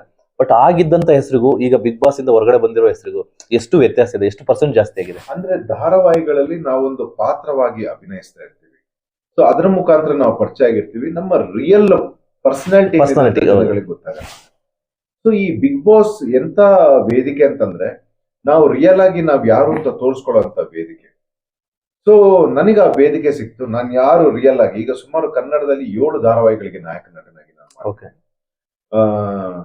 ಸೊ ಹಾಗಿರ್ಬೇಕಾದ್ರೆ ನನ್ನ ರಿಯಲ್ ಏನು ಅಂತ ತೋರಿಸ್ಕೊಳ್ಳೋದಕ್ಕೆ ನನಗೊಂದು ವೇದಿಕೆ ಸಿಕ್ತು. ಫುಲ್ ಫ್ಲೆಡ್ಜ್ ಅಲ್ಲಿ, ಫುಲ್ ಪವರ್ ಅಲ್ಲಿ ನಾವು. ಸೊ ಇವಾಗ ಧ್ರುವಂತ್ ಯಾರು ಅಂತ ಗೊತ್ತಾಯ್ತು. ಮುಂಚೆ ಒಬ್ಬ ನಟನಾಗಿ ಅಂದ್ರೆ ಯಾವ್ದು ಕ್ಯಾರೆಕ್ಟರ್, ಪರ್ಟಿಕ್ಯುಲರ್ ಕ್ಯಾರೆಕ್ಟರ್ ಮಾಡ್ತಾ ಇದ್ರು, ಸಾಫ್ಟ್ ಇದ್ರೆ ಸಾಫ್ಟ್, ಹಾಡಿದ್ರೆ ಹಾಡು. ಸರ್ ಇವಾಗ ಗೆಲುವು ಅಂದ್ರೆ ಗಿಲ್ಲಿ ನಟ ಗೆದ್ದಿದ್ದಾರೆ, ಸೊ ಹೇಗೆ ಅನಿಸ್ತಿದೆ? ಅಂದ್ರೆ ಈ ಡಿಸರ್ವ್ ಅಂತ ಅನಿಸ್ತಾ ಅಥವಾ ಹೇಗೆ ನಿಮ್ಮ ಪ್ರಕಾರ ಏನಂತ ಅನಿಸ್ತದೆ? C, end of the day ಯಾವುದೇ ವಾಹಿನಿ ಆಗ್ಲಿ ಅಥವಾ ಯಾವುದೇ ಶೋದೊಂದು ಪರ್ಪಸ್ ಎಂಟರ್ಟೈನ್ಮೆಂಟ್ ಆಗಿರುತ್ತೆ. ಸೊ ನಮಗಲ್ಲಿ ಒಳಗಡೆ ಗೊತ್ತಾಗಲ್ಲ ಹೇಗ್ ಹೊರಗಡೆ ಏನು ಕಾಣಿಸ್ತಾ ಇದೀವಿ ಅಂತ. ಜನಗಳು ಏನನ್ನ ಇಷ್ಟಪಡ್ತಿದ್ದಾರೆ ಅಂತ ನಮ್ಗೆ ಗೊತ್ತಾಗಲ್ಲ. ಸೊ ಎಲ್ಲೋ ಒಂದು ಕಡೆ ಎಂಟರ್ಟೈನ್ಮೆಂಟ್ ಅಂತ ಬಂದಾಗ ಗಿಲ್ಲಿ ಅವರು ಅದಕ್ಕೆ ನ್ಯಾಯ ದೊರಕಿಸ್ಕೊಟ್ಟಿದ್ದಾರೆ, ಜನಗಳು ಎಂಟರ್ಟೈನ್ ಆಗಿದ್ದಾರೆ. ಅದಕ್ಕೆ ಗಿಲ್ಲಿ ಅವ್ರಿಗೆ ಏನ್ ನ್ಯಾಯ ಆಗ್ಬೇಕು ಅದಾಗಿದೆ. ಓಕೆ, ಅದ್ರ ಬಗ್ಗೆ ನಮಗೆ ಬಹಳ ಸಂತೋಷ ಇದೆ ಸರ್. ಸೊ ನಮಗೆ ಖುಷಿ ಇದೆ. ಇನ್ನು ಗೇಮ್ ಶೋ ಅಂತ ಬಂದಾಗ ಈಗ ನಾವು ಏನ್ ಆಟ ಆಡಿದ್ವಿ ಅದಕ್ಕೇನು ನಮಗೆ ಸಿಗ್ಬೇಕಿತ್ತು ಅದು ಸಿಕ್ಕಿದೆ ನಮಗೆ ನಗರ. ಸೊ ಕಪ್ ಗೆಲ್ಲೋದು ಬೇರೆ, ಹೌದು, ಗೇಮ್ ಶೋನ ಗೆಲ್ಲೋದು ಬೇರೆ, ಜನಗಳ ಹೃದಯನ ಗೆಲ್ಲೋದು ಬೇರೆ, ಮತ್ತೆ ಬಾದ್ಶಾ ಕಿಚ್ಚ ಸುದೀಪ್ ಅವ್ರನ್ನ ಗೆಲ್ಲೋದು ಅದು ಎಲ್ಲದಕ್ಕಿಂತ ಮೇಲೆ.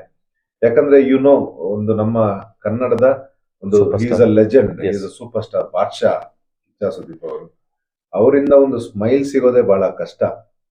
ಅಂಥದ್ರಲ್ಲಿ ನನ್ನ ಏನು ನಾನು ತೊಡಗಿಸ್ಕೊಂಡಿದ್ದೆ ಆ ಮನೆಗೆ, ನನ್ನ ಭಕ್ತಿ ಏನಿತ್ತು ಆ ಮನೆಗೆ, ಮತ್ತೆ ನಾನು ಆಟ ಆಡಿದಂತ ರೀತಿ, ನನ್ನ ವ್ಯಕ್ತಿತ್ವನ ಕುರಿಸಿ ಇಡೀ ಸೀಸನ್ಗೆ ಅವರೊಂದು ಕಿಚ್ಚನ ಚಪ್ಪಾಳೆ ಕೊಡ್ತಾರೆ. ಸೊ ಅದಾದ್ಮೇಲೆ ನನ್ನ ಸಾರ್ಥಕತೆ ಸರ್, ಅದಾದ್ಮೇಲೆ ನಮ್ಮ ಸಾರ್ಥಕತೆ. ನಾವು ಏನು ಇದು ನೋಡ್ಲಿ, ನಾನು ಆಗ್ಲೇ ನಾನು ಭಿನ್ನಾದೇಶ ಅನ್ನೋ ಭಾವನೆ ನನಗೆ. ಸೊ ಎಲ್ಲ ನಾನು ಗೆದ್ದಿದ್ದೀನಿ ಅಂತ. ಬಟ್ ನೀವೊಂದು ಮಾತು ಹೇಳಿದ್ರಿ, ಆಕ್ಚುಲಿ ಕಾಮಿಡಿ ಶೋ ಅಂದ್ಮೇಲೆ ಒಂದು ಎಂಟರ್ಟೈನ್ ಮಾಡೋದೇ ಅದ್ರ ಕೆಲಸ ಅಂತ. ಬಟ್ ಈ ವಿಚಾರ ನಿಮ್ಗೆ ಏನಾದ್ರು ತಿಳಿದಿದ್ರೆ ಇದಕ್ಕಿಂತ ಬೆಸ್ಟ್ ಪರ್ಫಾರ್ಮ್ ಮಾಡ್ತಾ ಇದ್ರ? ಅಂದ್ರೆ ಈಗ ನೀವ್ ಹೇಳಿದ್ರೆ ಗಿಲ್ಲಿ ಜನರನ್ನ ಮನಸ್ಸು ಗೆದ್ದಿದ್ದಾರೆ, ಸೊ ಕಾಮಿಡಿ ಮುಖಾಂತರ ಗೆದ್ದಿದ್ದಾರೆ. ಬಟ್ ನಾನು ಗೇಮ್ ಆಡ್ದೆ, ಡೇರಿಂಗ್ ಆಗಿದ್ದೆ, ಎಲ್ಲ ಇದ್ರಿ, ಏನಿಲ್ಲ. ಬಟ್ ಎಲ್ಲೋ ಒಂದ್ ಕಡೆ ಈ ವಿಚಾರ ಗೊತ್ತಿದ್ರೆ, ಸೊ ಈ ತರ ಎಂಟರ್ಟೈನ್ಮೆಂಟ್ ಮಾಡಿದ್ರೆ ಸೊ ಜನರನ್ನ ಇನ್ನೂ ಒಂದಿಷ್ಟು ಜನರನ್ನ ಸಂಪಾದನೆ ಮಾಡ್ಬೋದಾಯ್ತು ಅಂತ ಅನ್ನಿಸ್ತಾ ಇವಾಗ? ಖಂಡಿತವಾಗ್ಲು ನನಗೆ ತುಂಬಾ ಪಶ್ಚಾತ್ತಾಪ ಪಟ್ಟ ವಿಚಾರವಾಗಿ ಹೊರಗಡೆ ಬಂದ್ಮೇಲೆ. ನಾನು ಸ್ವಲ್ಪ ಪ್ರಿಪೇರ್ ಆಗಿ ಹೋಮ್ ವರ್ಕ್ ಮಾಡ್ಕೊಂಡು ಬಂದಿದ್ದಿದ್ರೆ ಈ ಕಂಟೆಸ್ಟೆಂಟ್ ವಿನ್ ಆಗಿರೋ ಕಂಟೆಸ್ಟೆಂಟ್ಸ್ ಅವರೆಲ್ಲ ಯಾವ ರೀತಿ ಬಂದಿದ್ದಾರೆ, ಯಾವ ರೀತಿ ಅವ್ರದ್ದು ಗ್ರಾಫ್ ಬಂದಿದೆ ಅಂತ ಅಂದಿದ್ರೆ ಬಹುಶಃ ನನ್ನನ್ನ ಈ ಸರ್ತಿ ವಿನ್ನರ್ ಆಗೋದ್ರಿಂದ ತಪ್ಪಿಸೋದಕ್ಕೆ ಯಾರಿಗೂ ಆಗ್ತಾ ಇರ್ಲಿಲ್ಲ. ಸೊ ನಾನಾಗೆ ಆಟ ಆಡಿದೆ. ಒಂದು ಲೆಕ್ಕದಲ್ಲಿ ನನಗೆ ಏನ್ ಅನ್ನಿಸ್ತು ಅಂತಂದ್ರೆ, ನಾನು ಆಕ್ಚುಲಿ ಏನ್ ಎಲಿಮಿನೇಟ್ ಆಗಿ ನಾನು ವಿನ್ ಆಗದಿರೋದೇ ನನಗೆ ಸಂತೋಷ ಇದೆ. ಯಾಕಂದ್ರೆ ನಾನು ಒರಿಜಿನಲ್ ಆಗಿ ನಾನು ಏನು ಅಂತ ತೋರಿಸ್ಕೊಳ್ಳೋ ಅವಕಾಶ ಸಿಕ್ತು. ಈಗ ನಾನು ನೋಡ್ಕೊಂಡು ಬಂದು ಆಟ ಆಡಿದ್ರೆ ನನ್ನ ವ್ಯಕ್ತಿತ್ವ, ನನ್ನ ರಿಯಲ್ ಇದು ಕಾಣಿಸ್ತಾ ಇರ್ಲಿಲ್ಲ. ಸೊ ನಾನೀಗ ಅದು ಏನೋ ಒಂದು ಪ್ರಿಪೇರ್ ಆಗಿ ಬಂದಾಗ ಆಟ ಆಡ್ದಾಗ ಇರ್ತಿತ್ತು. ಬಟ್ ಈ ಸಲ ಏನಾಯ್ತು, ನಾನು ನೋಡದೇ ಇದ್ದಿದ್ದ ಕಾರಣಕ್ಕೆ ನಾನು ರಿಯಲ್ ಆಗಿ ಏನಿದ್ದೀನಿ, ನನ್ನ ನಿಲುವುಗಳು ಏನಿದೆ, ನನ್ನ ನಿರ್ಧಾರಗಳು ಹೇಗ್ ರಿಯಾಕ್ಷನ್ ಮಾಡ್ತೀನಿ, ಹೇಗ್ ತಗೊಳ್ತೀನಿ, ಎಲ್ಲ ಬಹಳ ಆರ್ಗ್ಯಾನಿಕ್ ಆಗಿದ್ದಿದ್ರಿಂದ ನನಗೆ ಅದ್ರ ಬಗ್ಗೆ ಸಂತೋಷ ಇದೆ. ನಾನು ನೋಡದೇ ಇರೋದೇ ಒಳ್ಳೇದಾಯ್ತು ನಾನು ಪ್ರಿಪೇರ್ ಆಗಿ. ಯಾಕಂದ್ರೆ ಅಲ್ಲಿ ನನ್ನ ವ್ಯಕ್ತಿತ್ವ ಎಲ್ಲಿ ಬರುತ್ತೆ, ಬೇರೆ ಶೋಗೋಸ್ಕರ ಏನಾದ್ರು ಸ್ಟ್ರಾಟಜಿ ಮಾಡ್ದಂಗಿರುತ್ತೆ, ನಾನು ಒರಿಜಿನಲ್ ಆಗಿರಲ್ಲ. ಸೊ ಯಾರನ್ನೋ ಕಾಪಿ ಮಾಡ್ದಂಗಿರುತ್ತೆ. ಸೊ ಆ ಇನ್ಫ್ಲುಯೆನ್ಸ್ ಇರ್ಲಿಲ್ಲ ನನ್ನ ಆಟದಲ್ಲಿ. ಸೊ ಅಂದ್ರೆ ನೀವು ಯಾವ್ದು ಸ್ಟ್ರಾಟಜಿ ಮಾಡಿಲ್ಲ? ಬೇಗ ಯಾವ್ದು ಮಾಡ್ಲಿಲ್ಲ. ನಾನು ಅದನ್ನೇ ಹೇಳಿದ್ದು, PR ಇಲ್ಲ, ಏನಿಲ್ಲ, ಮನೇಲಿತ್ತು ಬಟ್ಟೆ, ಅದನ್ನ ಪ್ಯಾಕ್ ಮಾಡಿದ್ದು, ಅಲ್ಲಿ ಹೋಗಿ ಅಷ್ಟೇ. ಸೊ ಯಾರೆಲ್ಲ ಸ್ಟ್ರಾಟಜಿ ಮಾಡಿದ್ರು ಅಂತ ಅನ್ಸುತ್ತೆ ಅಲ್ಲಿ? ಬಹುಶಃ ಎಲ್ರು ಮೋಸ್ಟ್ ಆಫ್ ಆಲ್ ನೋಡ್ಕೊಂಡು ಬಂದಿರೋರಲ್ಲಿ ಬಿಗ್ ಬಾಸ್ ನ ಆಲ್ಮೋಸ್ಟ್ ನನಗೆ ಗೊತ್ತಿಲ್ಲ, ನಾನು ಈ ಪ್ರಶ್ನೆ ಕೇಳಿಲ್ಲ. ಬಟ್ ಹಲವಾರು ವ್ಯಕ್ತಿಗಳು ನಾವು ಅಲ್ಲಿ ಮಾತಾಡ್ತಾ ಇರ್ಬೇಕಾದ್ರೆ ಹೇಳಿದಾರೆ ಅವ್ರು ನೋಡ್ಕೊಂಡು ಬಂದಿದ್ದಾರೆ ಅಂತ. ಸೊ ಒಬ್ಬೊಬ್ರದ್ದು ಅವ್ರದ್ದು ಪ್ರಿಪರೇಷನ್ ಇತ್ತು, ಅವ್ರವ್ರ ಸ್ಟ್ರಾಟಜಿಗಳಿತ್ತು ಅಷ್ಟೇ. ನಾನು ಏನಂತದ್ದು ಬ್ಲೂ ಪ್ರಿಂಟ್ ರೆಡಿ ಮಾಡ್ಕೊಂಡಿದ್ದೆ. ಸೊ ಗಿಲ್ಲಿ ಹೇಗೆ ಅಂದ್ರೆ, ಗಿಲ್ಲಿ ಬರೀ ಕಾಮಿಡಿ ಮಾಡೋದ್ರ ಜೊತೆ ಸ್ಟ್ರಾಟಜಿ ಮಾಡ್ತಾ ಇದ್ರು ಅಂತ ಅನ್ಸುತ್ತಾ? ಅವ್ರದ್ದು ಗೇಮ್ ಅವ್ರು ನೋಡ್ಕೊಂಡು ಬಂದಿದ್ದಾರೆ. ನಮ್ಮ ವೀಕೆಂಡ್ ಎಪಿಸೋಡ್ ಅಲ್ಲೇ ಹೇಳ್ಕೊಂಡಿದ್ದಾರೆ, ಅವರು ಕಂಟಿನ್ಯೂಸ್ ಫಾಲೋವರ್ ಅಂತೆ ಬಿಗ್ ಬಾಸ್. ಮತ್ತೆ ಎಲ್ಲೋ ಪ್ರಥಮ್ ಮತ್ತೆ ಹನುಮಂತು ಅವ್ರನ್ನ ಬಹಳ ಅವ್ರು ಫಾಲೋ ಮಾಡ್ತಿದ್ರು. ಸೊ ಅದನ್ನೇ ಅವರು ಅಲ್ಲಿ ಅವ್ರದ್ದು ಏನು ಒಂದು ಸ್ಟ್ರಾಟಜಿ ಇತ್ತು, ಅದೆಲ್ಲೋ ವರ್ಕೌಟ್ ಆಗಿದೆ ಅವ್ರಿಗೆ. ಸೊ ಕೆಲವನ್ನ ರೇಗಿಸ್ತಾ ಇದ್ದದ್ದು ಅಥವಾ ಕಾಮಿಡಿ ಮಾಡ್ತಾ ಇದ್ದು? ಹೌದು, ಮುಂಚೆ ನಮಗೆ ಕೋಪ ಬರ್ತಾ ಇತ್ತು. ಅಂದ್ರೆ ಯಾರು ಈಗ ನೀವು ನಮ್ಮ ಮನೆಗೆ ಬಂದು ನೀವೊಂದು ಹಲವಾರು ಕ್ಷೇತ್ರಗಳಲ್ಲಿ ನಿಮ್ದೇ ಒಂದು ಜರ್ನಿ ಇರುತ್ತೆ, ನೀವು ಸಾಧನೆ ಮಾಡಿರ್ತೀರ. ಏಕೆ ನಾನು ನಿಮ್ಮನ್ನ ಕಾಲೆಳೆಯೋದು, ತಮಾಷೆ ಮಾಡೋದು, ನಿಮ್ಮನ್ನ ಕಂಡಮ್ ಮಾಡೋದು, ಅದೆಲ್ಲ ಮಾಡಿದಾಗ, ಆ ರೀತಿ ಪರ್ಸನಲ್ ಅಟ್ಯಾಕ್ ಎಲ್ಲ ಮಾಡಿದಾಗ ನಿಮಗೆ ಬೇಜಾರಾಗುತ್ತೆ. ಯಾರು ಇವನು, ಏನಕ್ಕೆ ಮಾಡ್ತಾ ಇದ್ದಾನೆ, ಏನು ಈ ವ್ಯಕ್ತಿ ಎಂತ ವ್ಯಕ್ತಿ ಅಂತ. ಆಮೇಲೆ ಗೊತ್ತಾಗ್ತಾ ಹೋಯ್ತು ಇವ್ರು ಆಟಕ್ಕೋಸ್ಕರ ಮಾಡ್ತಾ ಇರೋದು. ಬಿಕಾಸ್ ಎದುರಾಳಿ ಹೆಂಗ್ ರಿಯಾಕ್ಟ್ ಮಾಡ್ತಾರೆ ಸೊ ಅನ್ನೋದಕ್ಕೆ ಸ್ಟ್ರಾಟಜಿ ಯೂಸ್ ಮಾಡಿರ್ತಾರೆ ಅನ್ಸುತ್ತೆ. ಹೌದು, ಆ ರೀತಿ ಕೊಟ್ಟು ಆ ರಿಯಾಕ್ಷನ್ ಅವ್ರಿಗೆ ಗೊತ್ತಿತ್ತು. ಈ ರೀತಿ ರಿಯಾಕ್ಷನ್ ಬಂದ್ರೆ ಕ್ಯಾಮ್ರಾ ಎಲ್ಲ ಅವ್ರ ಮೇಲೆ ಇರುತ್ತೆ, ಇದು ಟೆಲಿಕಾಸ್ಟ್ ಆಗುತ್ತೆ, ಬೇರೆಯವ್ರಿಗೆಲ್ಲೂ ಸ್ಕೋಪ್ ಸಿಗಲ್ಲ ಅಂತ. ಸೊ ಅದನ್ನೇ ಕೊಟ್ಟು ಮಾಡ್ತಿದ್ರು. ಪ್ರಥಮ್ ಅವ್ರು ಮಾಡ್ತಾ ಇದ್ರು, ನಿಮ್ಗೆ. ಓಕೆ. ಸೊ ಅದನ್ನ ಮಾಡ್ತಾ ಇದ್ರು ಅವರು. ಸೊ ಆಮೇಲೆನೆ ಗೊತ್ತಾಗಿದ್ದು ಇವ್ರು ಅದನ್ನ ಶೋಗೋಸ್ಕರ ಒಂದು ಮಾಡ್ತಾ ಇದ್ದಾರೆ ಅಂತ. ಸೊ ಈಗ ಈಗ ಗಿಲ್ಲಿ ಗೆದ್ದ ಮೇಲೆ ಒಂದು ವಿಷಯ ಹೊರಗಡೆ ಓಡಾಡ್ತಾ ಇರೋದೇನಪ್ಪ ಅಂದ್ರೆ, ಈಗ ಅಶ್ವಿನಿ ಅವರು ಹೇಳಿದ್ದಾರೆ, ಗಿಲ್ಲಿ ಬಡವ ಅನ್ನೋ ಒಂದು ಅಂದ್ರೆ ಒಂದು ಇದನ್ನ ಕರುಣೆಯಿಂದ ಜನರನ್ನ ಗೆದ್ಕೊಂಡು ಸುಳ್ಳು ಹೇಳ್ಕೊಂಡು, ಸೊ ನಾನು ಬಡವ ಅಂದ್ಕೊಂಡು ಎಲ್ಲಾ ಕಡೆ ತೋರಿಸ್ಕೊಂಡು, ಇದ್ರ ಬಗ್ಗೆ ನಿಮ್ಮ ಅಭಿಪ್ರಾಯ ಏನಿದೆ? ಆ ನಾನು ನನಗೆ ಅದು ಕರೆಕ್ಟ್ ಆಗಿ ಅವರು ಏನು ಅಂತ ಗೊತ್ತಿಲ್ಲ. ಬಟ್ ಈಗ ಗಿಲ್ಲಿ ಅವ್ರನ್ನ ಹೊರತುಪಡಿಸಿ ಅದು ಒಬ್ಬ ಬಡವನ್ ಮಗ ಗೆಲ್ಬೇಕು ಅನ್ನೋದು ಬಹಳ ತಪ್ಪದು. ಪ್ರತಿಭೆಗಳು ಬೆಳಿಬೇಕು. ಈ ಕಲೆಗಾಗ್ಲಿ, ವಿದ್ಯೆಗಾಗ್ಲಿ, ಸಾಧನೆಗಾಗ್ಲಿ ಬಡವ ಶ್ರೀಮಂತ, ಈ ಜಾತಿ ಆ ಸಮುದಾಯ ಅದೆಲ್ಲ ಏನು ಬರೋದಿಲ್ಲ. ಈಗ ಒಲಿಂಪಿಕ್ಸ್ ಹೋದಾಗ ನಿಮಗೊಂದು ಗೋಲ್ಡ್ ಮೆಡಲ್ ಯಾರು ಕೊಡ್ತಾರೆ? ಬಡವ ಅಂತ ಕೊಡ್ತಾರೆ. ಟ್ಯಾಲೆಂಟೆಡ್ ಯಾರು. ಸೊ ಅದ್ರ ಮುಖಾಂತರ ಯಾರಾದ್ರೂ ಒಂದು ವಿನ್ನಿಂಗ್ ನ ಪಡೆಯೋಕೆ ನೋಡ್ತಾ ಇದ್ದಾರೆ ಅಂತಂದ್ರೆ, ಅಥವಾ ಜನಗಳು ಅದಕ್ಕೋಸ್ಕರ ಸಪೋರ್ಟ್ ಮಾಡಿ ಅವ್ರನ್ನ ಗೆಲ್ಬೇಕು ಅಂತಂದ್ರೆ ತಪ್ಪು. ಉಳಿದಿದ್ದು ಪ್ರತಿಭೆಗಳು ಯಾರು ಕಷ್ಟಪಡ್ಕೊಂಡು ಬಂದಿದ್ದಾರೆ, ವೇಸ್ಟ್, ನೀರಲ್ಲಿ ಹೋಮ ಮಾಡ್ದಂಗ ಆಗುತ್ತೆ. ಹಂಗೇನಾದ್ರೂ ಆಗಿದ್ರೆ ತಪ್ಪದು. ಬಟ್ ಇಲ್ಲಿ ಗಿಲ್ಲಿಯವ್ರ ವಿಷಯ ಬಂದಾಗ ಬಡವ ಅಂತಲ್ಲ, ಅವ್ರ ಎಂಟರ್ಟೈನ್ಮೆಂಟ್ ಕೊಟ್ಟಿದ್ದಾರೆ ಜನಗಳಿಗೆ. ಅವರ ಎಫರ್ಟ್ಸ್ ಗಳನ್ನ ಹಾಕಿದ್ದಾರೆ, ಎಂಟರ್ಟೈನ್ ಮಾಡಿದ್ದಾರೆ, ಅವರ ಸ್ಟೈಲ್ ಅಲ್ಲಿ ಒಂದು ಮಾಡಿದ್ದಾರೆ. ಅವ್ರು ಏನ್ ಪ್ರಿಪೇರ್ ಆಗಿ ಬಂದಿದ್ದಾರೆ ಅದು ಹೊರಗಡೆ ಜನಗಳಿಗೆ ಎಂಟರ್ಟೈನ್ ಆಗಿದೆ. ಸೊ ಅವ್ರು ಎಲ್ಲೋ ಅವರ ಆಟಕ್ಕೆ ನ್ಯಾಯ ಕೊಟ್ಟಿದ್ದಾರೆ. ಅದಕ್ಕೆ ಅವ್ರಿಗೆ ಏನ್ ಸಿಗ್ಬೇಕು ಸಿಕ್ಕಿದೆ ಅಂತ ನಾನು ಹೇಳಿಕ್ಕೆ ಇಷ್ಟ. ನಿಮ್ ಪ್ರಕಾರ ಆ ರೀತಿ. ಬಟ್ ಅಶ್ವಿನಿ ಅವ್ರು ಹೇಳ್ತಾ ಇದ್ದಾರೆ, ಸೊ ಎಲ್ಲೋ ಒಂದ್ ಕಡೆ ಬಡವ ಅಂದ್ಕೊಂಡು ಈ ರೀತಿ ಮಾಡಿದ್ರು, ಇದು ಕಾಮಿಡಿ ಶೋ ಆಗಾಯ್ತು. ಯಾಕಂದ್ರೆ ನಿಜವಾಗ್ಲೂ ವೋಟ್ನ ಹೊರಗಡೆ ಇಡೋದಾದ್ರೆ, ಸೊ ನನ್ನ ವೋಟ್ಗೂ ಗಿಲ್ಲಿ ವೋಟ್ಗೂ ಬಹಳ ಡಿಫ್ರೆನ್ಸ್ ಇದೆ ಅಂತ ಹೇಳ್ತಾರೆ. ಅಂದ್ರೆ ಅವ್ರ ಅರ್ಥ ಎಲ್ಲೋ ಒಂದ್ ಕಡೆ ಇವ್ರ ಓಟೆ ಜಾಸ್ತಿ ಇದೆ, ಬಿಗ್ ಬಾಸ್ ಗಿಲ್ಲಿನ ಗೆಲ್ಸಿದೆ ಅನ್ನೋ ತರ ಇತ್ತು. ಅದು ಆಕ್ಚುಲಿ ಹಂಗೆ ಕಾಣಿಸುತ್ತೆ. ಇದ್ರ ಬಗ್ಗೆ ನಿಮ್ಮ ಅಭಿಪ್ರಾಯ ಅನ್ಸುತ್ತೆ? ಈಗ ಅವರು ಹೇಗೆ ಗಿಲ್ಲಿ ಅವರು ಬಹುಶಃ ಅದೊಂದು ಅವರ ಪ್ರಯತ್ನದಲ್ಲಿ ಬೇರೆಯವ್ರಿಗೆ ಕಾಣಿಸಿರ್ಬೋದು. ಅಂದ್ರೆ ಅವ್ರು ಹಾಕ್ತಿದ್ದಂತ ಬಟ್ಟೆ ರೀತಿ, ಈಗ ನಾವೆಲ್ಲ ಅಲ್ಲಿ 24 hours ಚಳಿ, AC ಇದು ವೆದರ್ ಚಳಿ ಇತ್ತು. ಈಗ ಒಬ್ರು ಅಂತ ವೆದರ್ ಅಲ್ಲಿ ಯಾರಾದ್ರೂ ಮತ್ತೆ ಬಟ್ಟೆ ಇಲ್ಲ ಅನ್ನೋದು ಬೇರೆ, ಬಟ್ಟೆ ಇದ್ದು ಹಾಕ್ತಾ ಇಲ್ಲ ಅಂತಂದ್ರೆ ಅವ್ರು ಹೇಳ್ತಾ ಇದ್ರು ಕಂಫರ್ಟ್ ಅಂತ. ಈಗ ಅವ್ರ ಬಾಯಲ್ಲಿ ನಾನು ಎಲ್ಲೂ ಬಡವ ಇದಂತ ಹೇಳ್ದೆ ಇರ್ಬೋದು. ಬಟ್ ಈಗ ಅವ್ರು ತೋರ್ಸ್ಕೊಂಡಿರೋ ರೀತಿ ಅವರಿಗೆ ಆ ರೀತಿ ಕೊಟ್ರೆ ಆಗಿರ್ಬೋದು, ಅಶ್ವಿನಿ ಮೇಡಮ್ ಅವ್ರಿಗೆ ಅಥವಾ ಯಾರಿಗೆ ಆದ್ರೆ ಹೊರಗಡೆ ಆ ರೀತಿ ಕೊಟ್ರೆ ಆಗಿರ್ಬೋದು, ಅದ್ರ ಮೇಲೆ ಈ ಟಾಪಿಕ್ ಬಂದಿರ್ಬೋದು. ಸೊ ಹಾಗಾಗಿ ನಾನು ಅದ್ರ ಬಗ್ಗೆ ಅಷ್ಟು ಕಮೆಂಟ್ ಆಗಲಿ ತಲೆ ಕೆಡಿಸ್ಕೊಳಲ್ಲ. ಅಲ್ಲಿ ಏನ್ ಆಗ್ಬೇಕಿತ್ತು, ಒಂದು ವಾಹಿನಿಯ ಎಂಡ್ ಪರ್ಪಸ್ ವಾಸ್ ಎಂಟರ್ಟೈನ್ಮೆಂಟ್, ಅದು ಆಗಿದೆ. ಅದಕ್ಕೆ ನ್ಯಾಯ ಸಿಗ್ಬೇಕು, ಅವ್ರಿಗೆ ಸಿಕ್ಕಿದೆ ಅಷ್ಟೇ. ಬಟ್ ಅದೇ ಇನ್ನೊಂದು ಓಟ್ ವಿಚಾರ ಒಂದು ಹೇಳಿದ್ರು, ಸೊ ಅದು ನಿಜ ಅಂತ ಅನ್ಸುತ್ತಾ? ಆ ತರ ಏನಾದ್ರು ನನಗೆ ಗೊತ್ತಿಲ್ಲ. ನಾನು ಯಾಕೆ ಅಂತಂದ್ರೆ, ನಾನು ಅದ್ರ ಬಗ್ಗೆ ನಾನು ಎಲಿಮಿನೇಷನ್ ಆದ್ಮೇಲೆ ನನಗೇನೆಲ್ಲ ಕಿಚ್ಚನ ಚಪ್ಪಾಳೆ ಇದೆಲ್ಲ ಸಿಕ್ತು ನನಗೆ, ನಾನು ಅದೇ ಗುಂಗಲ್ಲಿದ್ದೀನಿ. ನನಗೆ ಎಲ್ಲೋ ನಾನು ಆಲ್ರೆಡಿ ನಾನೇ ವಿನ್ನರ್ ಅಂತ ನನ್ನ ತಲೆಯಲ್ಲಿ ಆಗಿದೆ. ಸೊ ನಾನು ಇದ್ರ ಬಗ್ಗೆ ಎಲ್ಲ ವೋಟಿಂಗ್ ಆದಿದ್ದು, ಯಾಕಂದ್ರೆ ನನ್ನ ಆಟದ ಬಗ್ಗೆ ನನಗೆ ಮತ್ತೆ ಮುಂಚೆನೂ ಗೊತ್ತು. ಮತ್ತೆ ನಾನು ರಿಸೀವ್ ಮಾಡೋ ರೀತಿ ಬೇರೆ ಇದೆ sir. I am educated mature guy. ನಾನು ಎಂಡಿಂಗ್ ಅಲ್ಲಿ ನಾನು ಇದಕ್ಕೆಲ್ಲ ತಲೆನೇ ಕೊಡಲ್ಲ. ಅಲ್ಲಿ ಪೊಲಿಟಿಕ್ಸ್ ಆಗಿದ್ಯಾ, ಅಲ್ಲಿ ಏನಾದ್ರು ಸೆಟ್ಟಿಂಗ್ ಆಗಿದ್ಯಾ, ಅಥವಾ ಇದಾಗಿದ್ಯಾ, ನಾನ್ ಏನ್ ಕೊಡ್ಬೇಕು ಅದನ್ನ ಕೊಟ್ಟಿದ್ದೀನಿ. ಅದಕ್ಕೇನ್ ದಕ್ಕಬೇಕೋ ಅದ್ ನನಗೆ ದಕ್ಕಿದೆ. ಇನ್ ಏನಾದ್ರೂ ಮಾಡ್ಕೊಳ್ಳಿ, ಅಷ್ಟೇ. ಇನ್ ಅದಕ್ಕೆ ತಲೆನೇ ಕೊಡಲ್ಲ. ಬಟ್ ಈಗ ನಾನು ಹೊರಗಡೆ ಬಂದು ನೋಡಿದಾಗ ಜನಗಳು ಇಷ್ಟು ಜನನ ಸಂಪಾದನೆ ಮಾಡಿದ್ದಾರೆ ಗಿಲ್ಲಿ ಅವರು. ಎಲ್ಲೋ ಒಂದು ಒಳ್ಳೆ ಎಂಟರ್ಟೈನ್ಮೆಂಟ್ ಕೊಟ್ಟಿದ್ದಾರೆ. ನಾನು ಮತ್ತೆ ಹೇಳಿದ್ರೆ ಅದಕ್ಕೆ ಜಸ್ಟಿಸ್ ಆಗಿದೆ ಅಷ್ಟೇ. ಸೊ ಮತ್ತೆ ನಾವು ಬೇರೆ ಬೇರೆ ರೀತಿ ಮಾತಾಡೋದು ತಪ್ಪು ಅನ್ಸುತ್ತೆ. ಆಕ್ಚುಲಿ ಈಗ ಜನಗಳ ಇದು ಸಿಕ್ಕಿದೆ, ಅಂದ್ರೆ ಆಲ್ರೆಡಿ ಜನ ಗೆಲ್ಸಿದ್ದಾರೆ. ಯಾಕಂದ್ರೆ ಅಲ್ಲಿ ಮೆರವಣಿಗೆನಲ್ಲಿ ನೀವು ನೋಡಿರ್ತೀರಾ, ಆ ಮೆರವಣಿಗೆನಲ್ಲಿ ಒಬ್ಬ ಸ್ಟಾರ್ ನಟ, ಈಗೇನು ಮಂಡ್ಯದಲ್ಲಿ ದರ್ಶನ್ ಅವರು ಅಥವಾ ಬೇರೆ ಯಾವ್ದೇ ಸ್ಟಾರ್ ಹೋದಾಗ ಎಷ್ಟು ಕ್ರೌಡ್ ಸೇರ್ತಾ ಇತ್ತು, ಅಷ್ಟು ಜನ ಕ್ರೌಡ್ ಸೇರಿದೆ. ಸೊ ಎಲ್ಲೋ ಒಂದ್ ಕಡೆ ವೋಟ್ ವಿಷಯದಲ್ಲೂ ಗೆದ್ದಿರ್ಬೋದು ಅಂತ ಅನ್ಸುತ್ತಲ್ವಾ? ಹೌದು, ನಾನು ಅದನ್ನೇ ಹೇಳೋದು. ನಾನು ಬೇರೆ ಎಲ್ಲೂ ಇದನ್ನ ನಾನು ಎಕ್ಸೆಪ್ಟ್ ಮಾಡಲ್ಲ. ಬೇರೆ ಯಾರು ಏನೇ ಹೇಳಿದ್ರು ಸ್ಟೇಟ್ಮೆಂಟ್ ಎಕ್ಸ್ಪೆಕ್ಟ್ ಮಾಡಲ್ಲ. ಬಿಕಾಸ್ ಅವ್ರು ಏನು ಎಂಟರ್ಟೈನ್ ಮಾಡಿದ್ದಾರೆ ಅದು ತುಂಬಾ ಜನಗಳಿಗೆ ಇಷ್ಟ ಆಗಿದೆ. ಅದಕ್ಕೋಸ್ಕರ ಜನಗಳು ಒಂದು ಜಸ್ಟಿಸ್ ಮಾಡಿದ್ದಾರೆ ಅಷ್ಟೇ ನಾನು ಹೇಳಿಕ್ಕೆ ಇಷ್ಟಪಡ್ತೀನಿ. ಬಟ್ ಬೇರೆ ನನ್ನ ಆಂಗಲ್ ಅದು ಯೋಚನೆ ಮಾಡಕ್ ಹೋಗಲ್ಲ. ಯಾಕಂದ್ರೆ ನೀವೇನ್ ಪರ್ಫಾರ್ಮ್ ಮಾಡಿದಿರಾ, ನಿಮ್ಮ ಡೇರಿಂಗ್ನೆಸ್ ಏನಿತ್ತು, ಸೊ ಅದಕ್ಕೆ ಸಿಕ್ಕಂತ ಪ್ರತಿಫಲ ಕರೆಕ್ಟ್ ಆಗಿ ನನಗೆ ಏನ್ ಸಿಗ್ಬೇಕಿತ್ತು. ಒಬ್ಬೊಬ್ರು ಒಂದೊಂದು ರೀತಿಯ ಶೋನ ನೋಡ್ತಾರೆ. ನಾನ್ ನೋಡಿರೋ ಶೋಗೆ ನಾನು ಜಸ್ಟಿಫೈ ಮಾಡಿದೆ. ನನ್ನ ಮೇಲೆ ಏನ್ ನಂಬಿಕೆ ಇಟ್ಟಿದ್ದಾರೆ ಅದಾಗಿದೆ. ಸಿಕ್ಕಿಲ್ಲ ಅನ್ನೋ ಬೇಜಾರಿದೆ. ಫೈನಲ್ಗೆ ಹೋಗಿಲ್ಲ, ನನ್ನ ಟಾಪ್ ಅದು ನನಗೆ ಬೇಜಾರು ಇದ್ದೇ ಇದೆ. ಬಟ್ ಇನ್ನೊಂದು ಸೈಡ್ ಅಲ್ಲಿ ನೋಡಿದಾಗ ನನ್ನ 100% ನಾನು ಕೊಟ್ಟಿದ್ದೀನ, ಅದನ್ನ ಯಾರು ಐಡೆಂಟಿಫೈ ಮಾಡಿ ನನಗೆ ಇದು ಕೊಟ್ಟಿದ್ದಾರೆ, ಅದು ಸಾರ್ಥಕ. ಸೊ ನಿಮ್ಮ ಕೆಲವೊಂದು ಟ್ಯಾಲೆಂಟ್ ಹೊರಗಡೆ ಗೊತ್ತಾಗಿದೆ, ನಿಮ್ಮದು ವಾಯ್ಸ್ ಆಗ್ಬೋದು, ನಿಮ್ಮ ಡೇರಿಂಗ್ ಆಗಿ ಮಾತಾಡೋಂಥದ್ದಾಗ್ಬೋದು. ಸೊ ಇದೆಲ್ಲ ನಿಮ್ಗೆ ನೆಕ್ಸ್ಟ್ ಅವಕಾಶಗಳಿಗೆ ಹೆಲ್ಪ್ ಆಗುತ್ತೆ ಅಂತ ಅನ್ಸುತ್ತಲ್ವಾ? ಈಗ ಆಲ್ರೆಡಿ ಕೇಳ್ಪಟ್ಟೆ. ನಂದು ಅದೇ ನಾವು ಆ ಮ್ಯಾನರಿಸಮ್ ಏನಿದೆ ನಂದು, ನಾನು ಯಾವ್ದಕ್ಕೂ ಭಯ ಪಡಲ್ಲ ಜಾಸ್ತಿ, ಏನು ತಪ್ಪು ಸರಿ ಇದನ್ನ ಹೇಳೋದಿದು.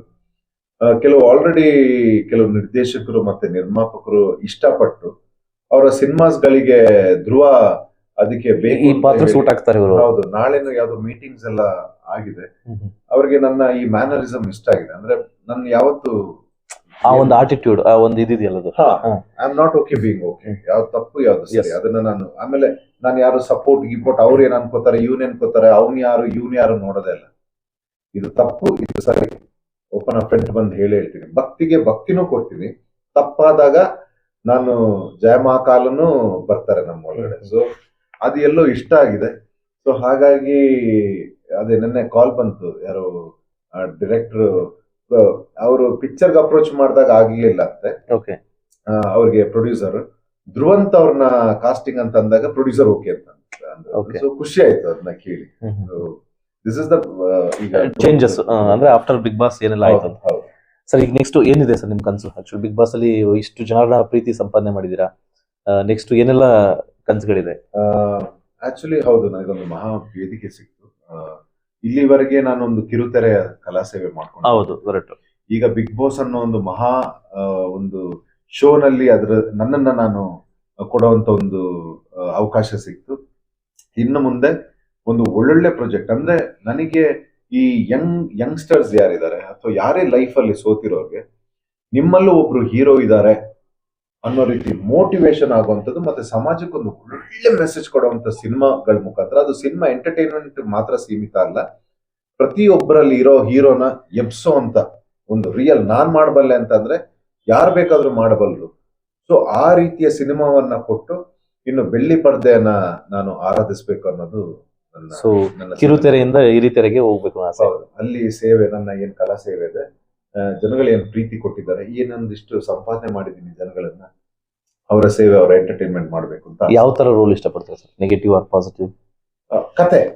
ಕತೆ ಏನ್ ಕೇಳುತ್ತೆ ಹಾಗೆ, ಕಥೆಯಲ್ಲಿ ತೂಕ ಇದೆ, ಕಥೆಯಲ್ಲಿ ಒಂದು ಮೆಸೇಜ್ ಇದೆ, ಆ ಮೆಸೇಜ್ ನ ಕನ್ವೆ ಮಾಡಕ್ಕೆ ಯಾವ ಪಾತ್ರ ನಾನು ಮಾಡ್ಬೇಕು, ಆ ಪಾತ್ರ ಯಾವ್ದು, ಆ ಕಥೆಯಲ್ಲಿರೋ ಆ ವೇಟ್ ಒಂದು ಮೆಸೇಜ್ ನ ಕೊಡುವಂತದ್ದು ಪಾತ್ರ, ಅದು ಯಾವ್ದೇ ಆಗಿರ್ಲಿ, ಭಿಕ್ಷಕನಿಂದ ರಾಜನವರೆಗೆ, ಒಬ್ಬ ಭಿಕ್ಷಕನಿಂದ ರಾಜನವರೆಗೆ ಮಧ್ಯದಲ್ಲಿ ಏನೇ ಬಂದ್ರು ಆ ಕತೆ, ಆ ಮೆಸೇಜ್ ಏನು ಒಳ್ಳೆ ಮೆಸೇಜ್ ಜನಗಳಿಗೆ ತಲುಪಬೇಕು, ಅದಕ್ಕೆ ಯಾವ ಪಾತ್ರ ಬೇಕಾದ್ರೂ ಮಾಡ್ತಾರೆ. ಸರ್ ಈಗ ಬಿಗ್ ಬಾಸ್ ಇಂದ ಹೊರಗಡೆ ಬಂದ್ಮೇಲೆ ಯಾರನ್ನಾದ್ರೂ ಮೀಟ್ ಮಾಡೋ ಪ್ರಯತ್ನ ಮಾಡಿದ್ರ? ಅಶ್ವಿನಿ ಅವ್ರನ್ನಾಗ್ಬೋದು? ನನಗೆ